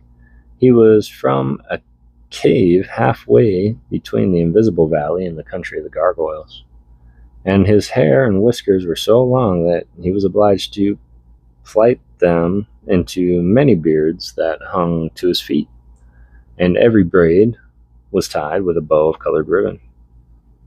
I've brought Princess Ozma a box of flutters for her birthday, said the braided man earnestly, and I hope she will like them, for they are the finest quality I have ever made. I'm sure she will be greatly pleased, said Dorothy, who remembered that braided man well. And the wizard introduced the guest to the rest of the company and made him sit down in the chair and keep quiet, for, if allowed, he would talk continuously about his flutters. The band then played a welcome to another set of guests, and into the throne room swept the handsome and stately Queen of Ev. Beside her was young King Evardo, and following them came the entire royal family of 5 princesses and 4 princesses of Ev. The kingdom of Ev lay just across the deadly desert to the north of Oz, and once Ozma and her people had rescued the Queen of Ev and her 10 children from the Gnome King, who had enslaved them, Dorothy had been present on this adventure. So she greeted the royal family cordially, and all the visitors were delighted to meet the little Kansas girl again. They knew Tock and Bellina too, and the Scarecrow and Tin Woodman, as well as the Lion and Tiger. So there was a joyful reunion, as you may imagine. And it was fully an hour before the Queen and her train retired to their rooms. Perhaps they would not have gone then, had not the band begun to play to announce new arrivals. But before they left the great throne room, King Evardo added to Ozma's birthday presents a diadem of diamonds set in radium. The next comer proved to be King Renard of Foxville, or King Docks, as he preferred to be called. He was magnificently dressed in a new feather costume and wore white kid mittens over his paws and a flower in his buttonhole, and had his hair parted in the middle. King Docks thanked Dorothy fervently for getting him the invitation to come to Oz, which he all his life longed to visit. He strutted around rather absurdly as he was introduced to all the famous people assembled in the throne room. And when he learned that Dorothy was the Princess of Oz, the Fox King insisted on kneeling at her feet, and afterward retired backwards. A dangerous thing to do, as he might have stubbed his paw and tumbled over. No sooner was he gone than the blast of bugles and clatter of drums and cymbals announced important visitors, and the High Chamberlain assumed his most dignified tone as he threw open the door and said proudly, "Her sublime and resplendent Majesty, Queen Zixi of Ix. His Serene and Tremendous Majesty, King Bud of Noland, Her Royal Highness the Princess Fluff." That 3 such high and mighty royal personages should arrive at once was enough to make Dorothy and her companions grow solemn and assume their best company manners. But when the exquisite beauty of Queen Zixi met their eyes, they thought they had never beheld anything so charming. Dorothy decided that Zixi must be about 16 years old, but the wizard whispered to her that his wonderful queen had lived thousands of years, but knew the secret of remaining always fresh and beautiful. King Bud of Noland and his dainty fair-haired sister, the Princess Fluff, were friends of Zixi, and their kingdoms were joining, so they had traveled together from their far-off domains to do honor to Ozma of Oz on the occasion of her birthday. They brought many splendid gifts, so the table was now fairly loaded down with presents. Dorothy and Polly loved the Princess Fluff the moment they saw her, and the little King Bud was so frank and boyish that Button-Bright accepted him as a chum at once and did not want him to go away. But it was afternoon now, and the royal guests must prepare their toilets for the grand banquet at which they were to assemble that evening to meet the reigning princess of this fairyland. So Queen Zixi was shown to her room by a troop of maidens led by Jellia Jam. And Bud and Fluff presently withdrew to their own apartments. "My, what a big party Ozma is going to have!" exclaimed Dorothy. "I guess the palace will be chock full. Button-Bright, don't you think so?" "Don't know," said the boy. "But we must go to our rooms pretty soon to dress for the banquet," continued the girl. "I don't have to dress," said the candy man from Maryland. "All I need to do is dust myself with fresh sugar." "Tock always wears the same suits of clothes," said the Tin Woodman, "and so does our friend the Scarecrow." "My feathers are good enough for any occasion," cried Bellina from her corner. "Then I shall leave you 4 to welcome any new guests that come," said Dorothy, "for Button-Bright and I must look our very best at Ozma's banquet." "Who's still to come?" asked the Scarecrow. "Well, there's King Kickabre of Duncaton, and Johnny Dewett, and the Good Witch of the North." But Johnny Dewett may not get here until late. He's so very busy. We will receive them and give them a proper welcome," promised the Scarecrow. So long as little Dorothy.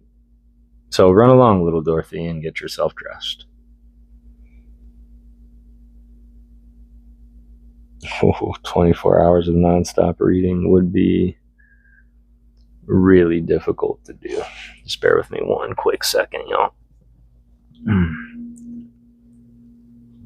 All right, we're going to power through these last 2 chapters. And this is kind of odd. Normally there's some big treacherous peril that they're trying to get out of. And then randomly they're like, "Okay, we're out of it. Welcome home, Aunt Em, I missed you." End of book. But this all seems way too merry. Like, is this really going to be the end of the book? Going to be Ozma's birthday? I smell treachery afoot.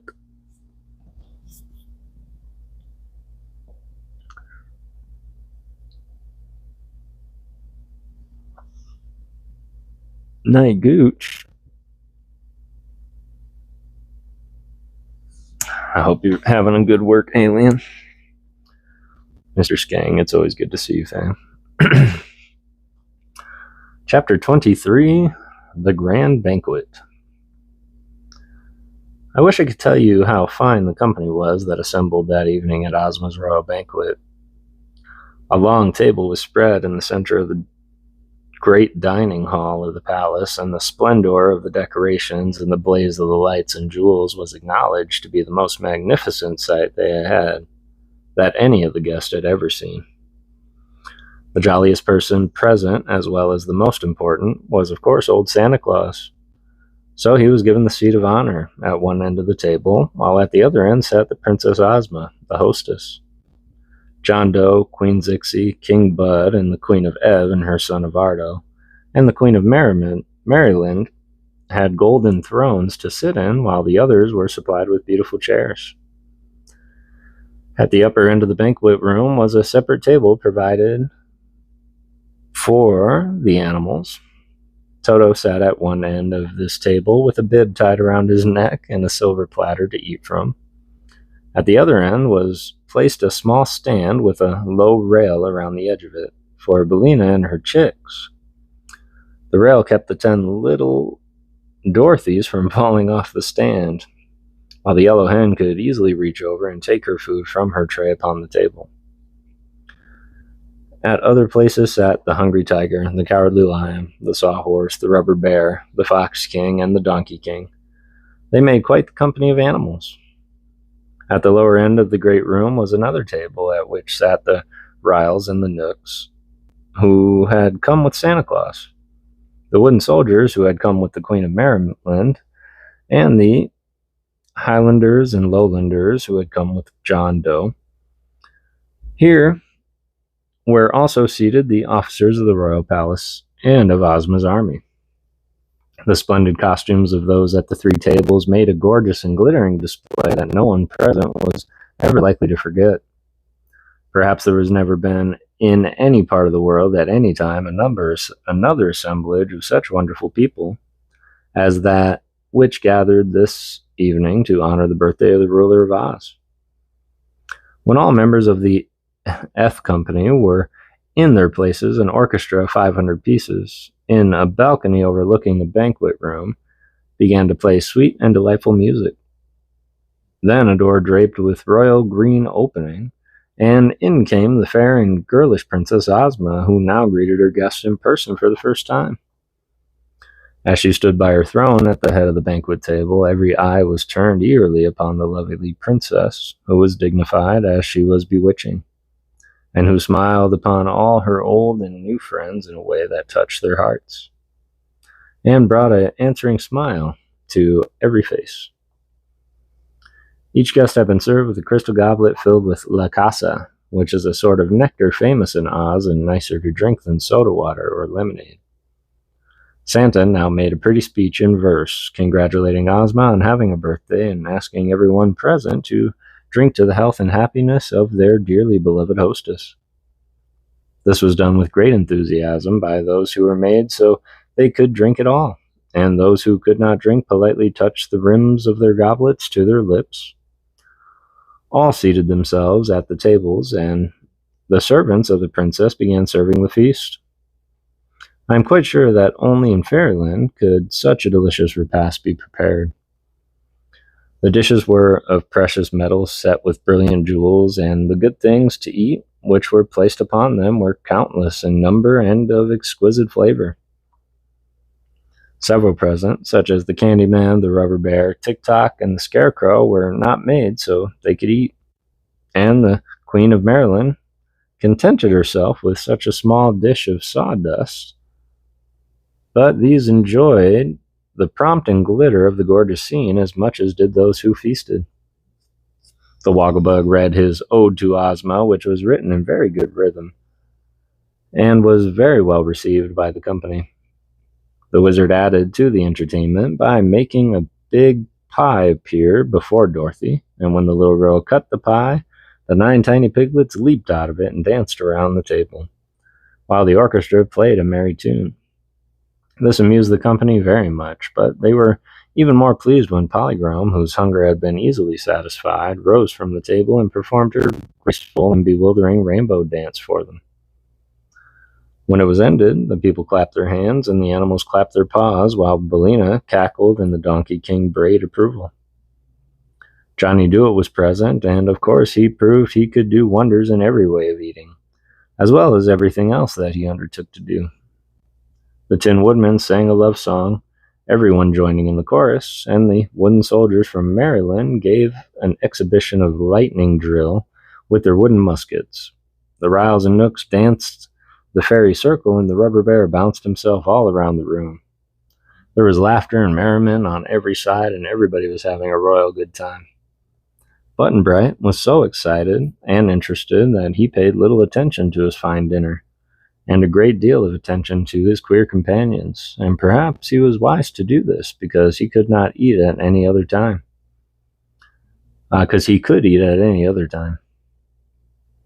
The feasting and merriment continued until late in the evening, when they separated to meet again the next morning and take part in the birthday celebration, to which this royal banquet was merely an introduction.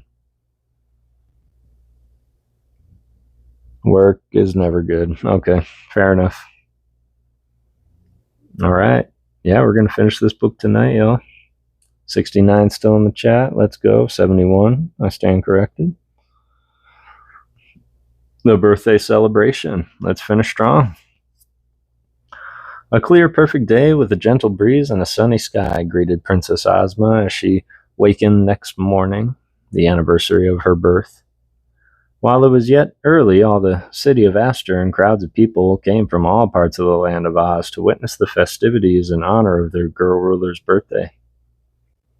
The noted visitors from foreign countries who had all been transported to the Emerald City by means of the magic belt were as much a show to the Ozites as was their familiar celebrities.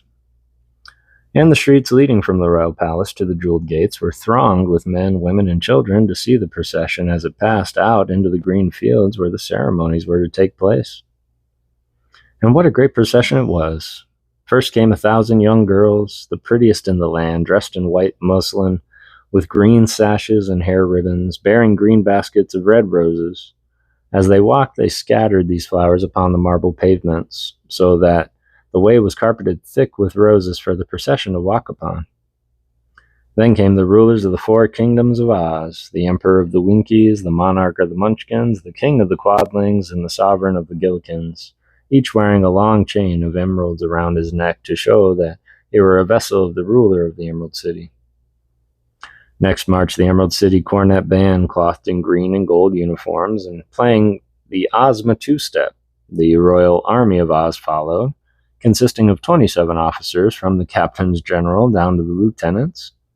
There were no privates in Ozma's army because soldiers were not needed to fight battles, but only to look important, and an officer always looks more imposing than a private. While the people cheered and waved their hats and handkerchiefs, there came walking the royal Princess Ozma, looking so pretty and sweet that it is no wonder her people loved her so dearly. She had decided she would not ride in her chariot that day, as she preferred to walk in the procession with her favored subjects and her guests. Just in front of her trotted the living blue bear rug owned by old Dinah, which wobbled clumsily on its 4 feet because there was nothing but the skin to support them. With a stuffed head at one end and a stubby tail at the other, but whenever Ozma paused in her walk, the bear rug would flop down flat on the ground for the princess to stand upon until she resumed her progress. Following the princess stalked her 2 enormous beasts, the cowardly lion and the hungry tiger, and even if the army had not been there, these 2 would have been powerful enough to guard their mistress from any harm. Next marched the invited guests, who were loudly cheered by the people of Oz along the road, and were therefore obliged to bow to right and left almost every step of the way. First was Santa Claus, who, because he was fat and not used to walking, rode the wonderful sawhorse. The merry old gentleman had a basket of small toys with him, and he tossed toys one by one to the children as he passed by. His Riles and Nooks marched close behind him. Queen Zixie of Ix came after, and John Doe and the cherub,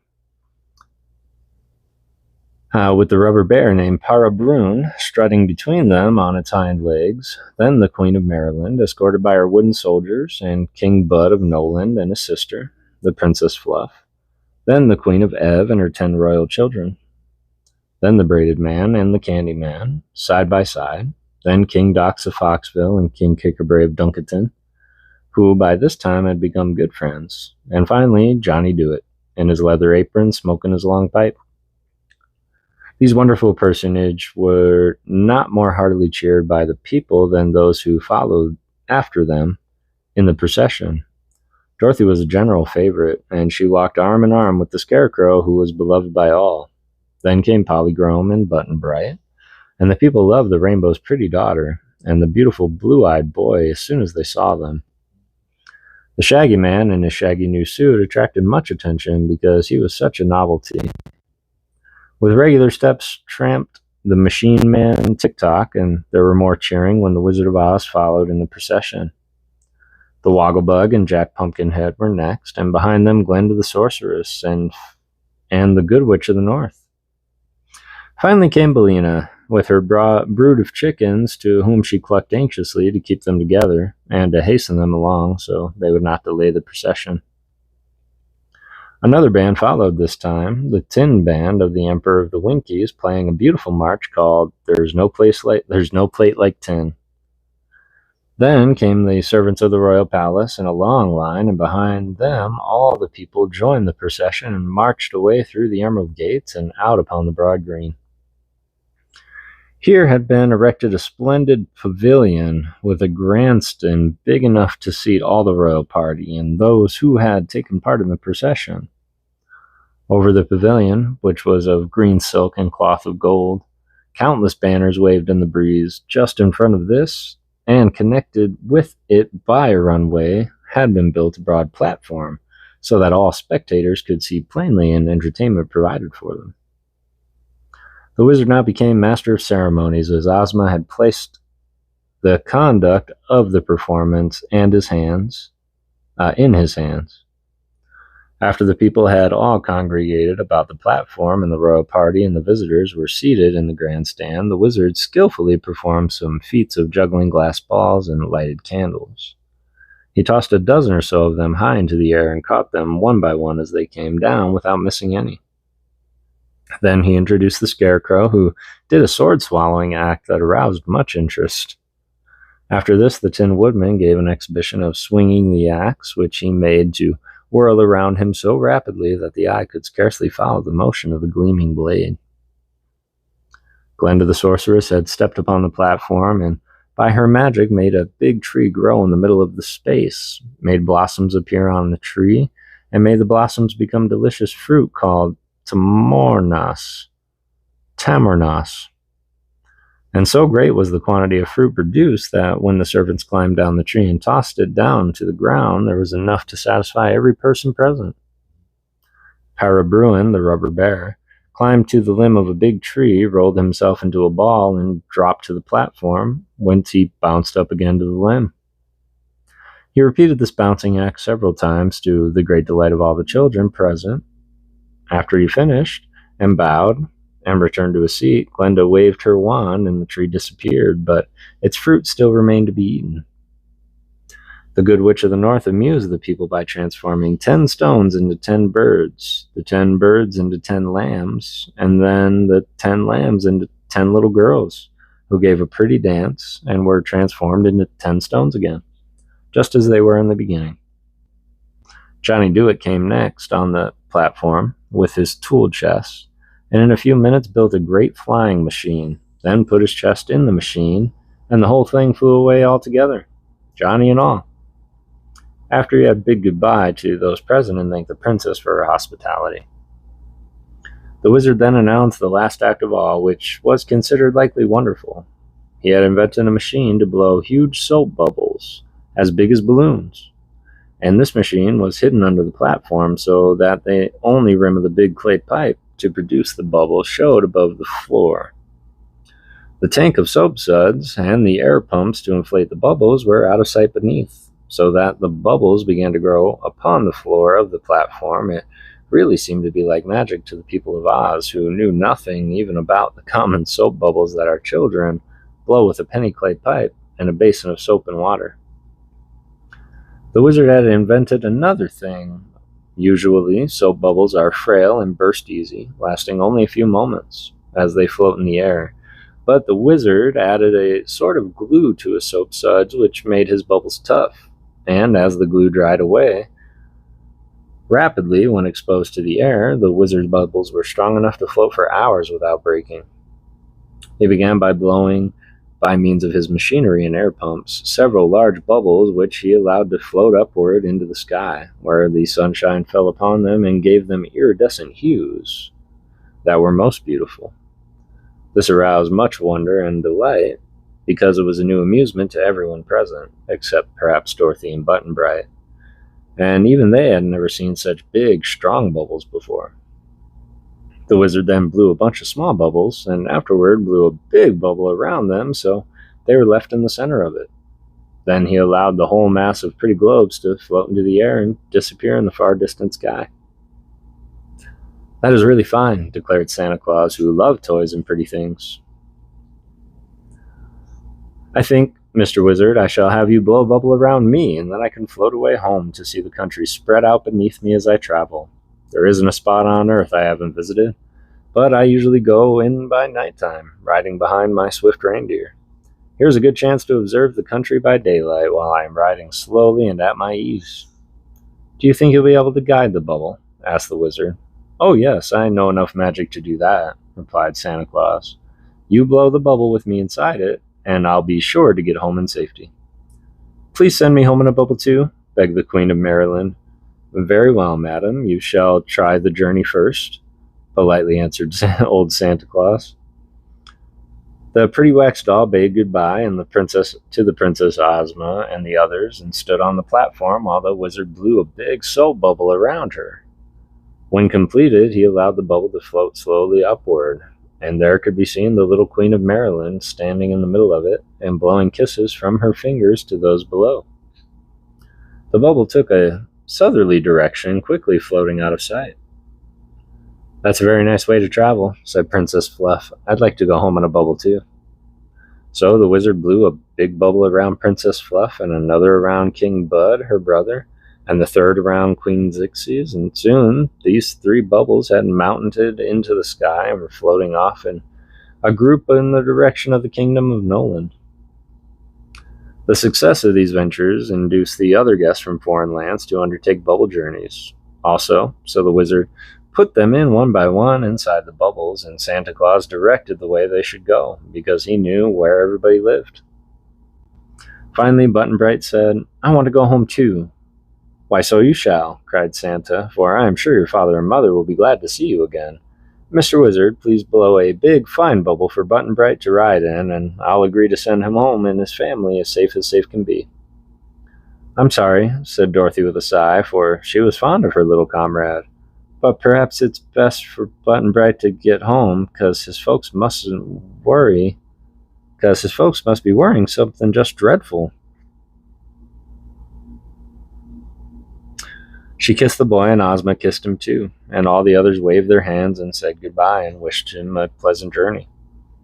"Are you glad to leave us, dear?" asked Dorothy, a little wistfully. "Don't know," said Button Bright. He sat down cross-legged on the platform with his sailor hat tipped back on his head, and the wizard blew a beautiful bubble all around him.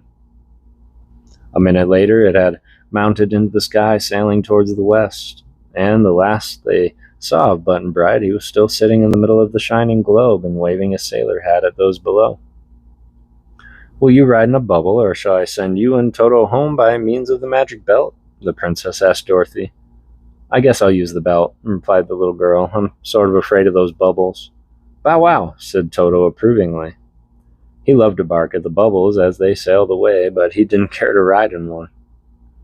Santa Claus decided to go next. He thanked Ozma for her hospitality and wished her many happy returns of the day. Then the wizard blew a bubble around his chubby little body and smaller bubbles around each of his riles and nooks. As the kind and generous friend of the children mounted into the air, the people cheered at the top of their voices, for they loved Santa Claus dearly, and the little man heard them through the walls of his bubble and waved his hands in return as he smiled down upon them. The band played bravely while everyone watched the bubble until it was completely out of sight. "How about you, Polly?" Dorothy asked her friend. "You afraid of bubbles too?" "No," answered Polychrome, smiling, "but Santa Claus promised to speak to my father as he passed through the sky, so perhaps I shall get home an easier way."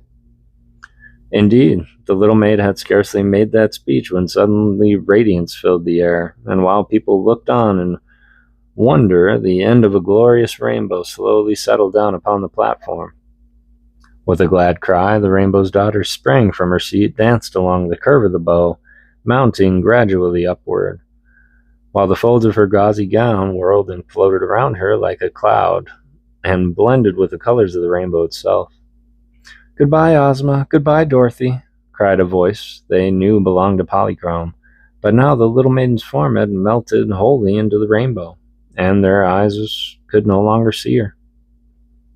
Suddenly, the end of the rainbow lifted, and its color slowly faded like mist before a breeze.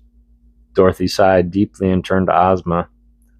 "I'm sorry to lose Polly," she said, "but I guess she's better off with her father, 'cause in the land of Oz couldn't be like home to a cloud fairy." "No, indeed," replied the princess, "but it has been delightful for us to know Polychrome for a little while, and who knows, perhaps we may meet the Rainbow's daughter again someday." The entertainment being now ended, all left the pavilion and formed their gay procession back to the Emerald City again. Of Dorothy's recent traveling companions, only Toto and the Shaggy Man remained, and Ozma had decided to allow the latter to live in Oz for a time at least. If he proved honest and true, she promised to let him live there always, and the Shaggy Man was anxious to earn this reward.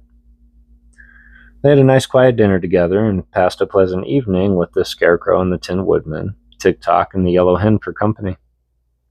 When Dorothy bade them good night, she kissed them all goodbye at the same time, for Ozma had agreed that while Dorothy slept, she and Toto would be transported by means of the magic belt to her own little bed in Kansas farmhouse. And the little girl laughed as she thought how astonished Uncle Henry and Aunt Em would be when she came down for breakfast with them the next morning. Quite content to have so pleasant an adventure, and a little tired by all the day's busy scenes, Dorothy clasped Toto in her arms and lay down upon the pretty white bed in her room in Ozma's royal palace.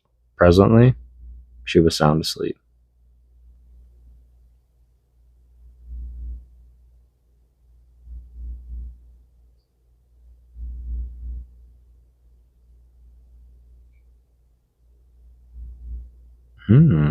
Oh, there it is. Well, that's the end of the book, y'all.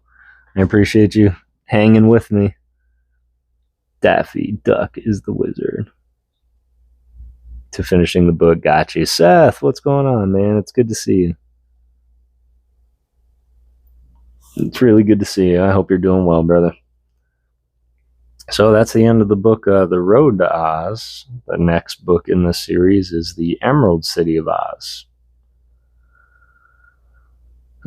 It's 30 chapters.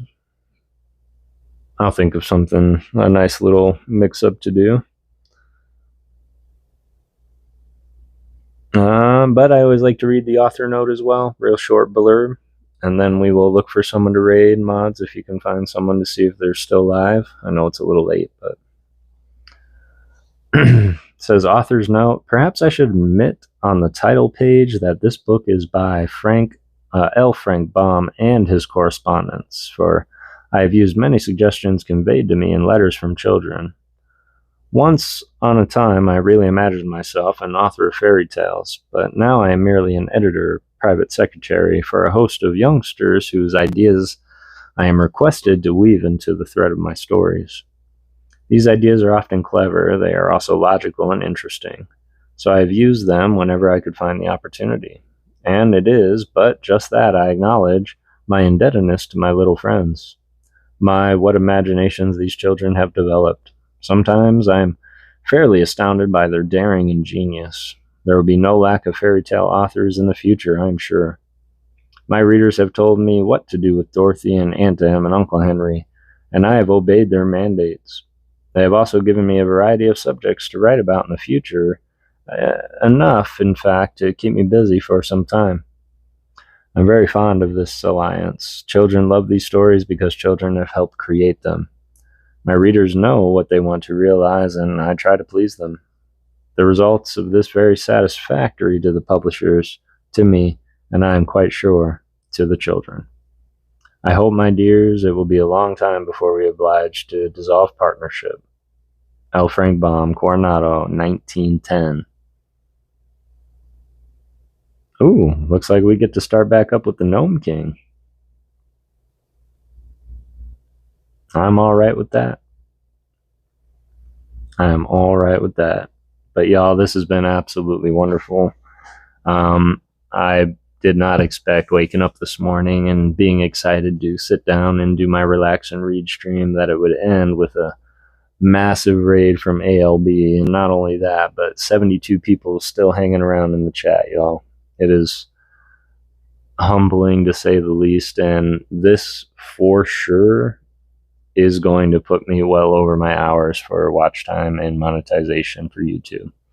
So with that, I do want to say thank you. I want to give my heart to each and every one of you and remind you to please come back, join us on Thursday. We'll give some stuff away. We'll open some stuff. Saturday is going to be a blast, and we are going to give away those 3 cards for our 700 subscriber milestone, as well as due to the monetization, we are going to give away one of our wooden ingretched cards here. I appreciate that, Seth. I do. Going to give away one of these here. I'm leaning towards the Snorlax. I am unsure, and I'm unsure how I'm going to award or give that away. So for all of my new ghosts coming in, for all of my original ghosts that come and watch every week, thank you so very much. And I do want to remind y'all to always go out and get everything that you set out to get. Please don't let anything stop you. But it takes $0 to be a good person. So always do it through peace, love, and Pokemon. And thank you all for believing in ghosts. Let's find someone to raid.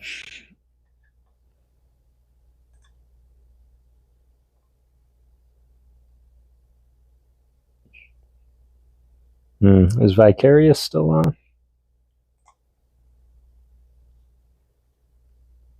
Or Vicariously TCG?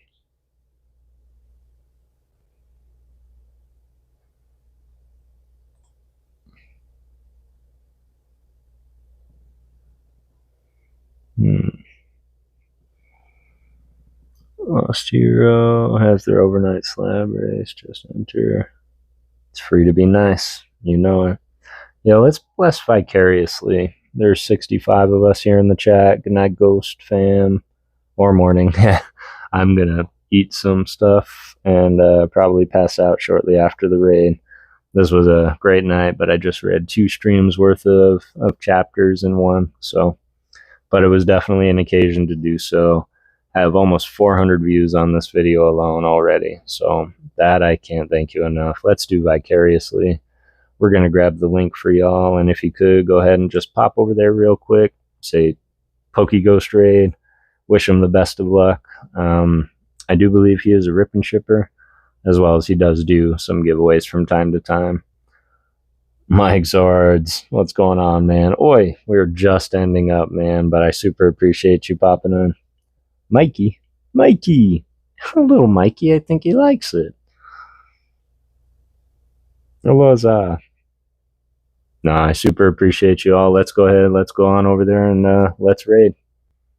Have a great night, Haley, and I really appreciate you. To my mods, thank you so much for being here through all that. It was fun. This was fun and a night to remember.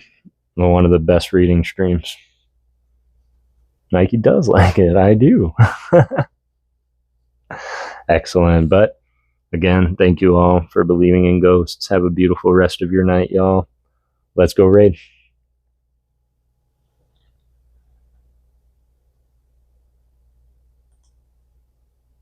Have a great one, Diebsy. I appreciate you being here, fam.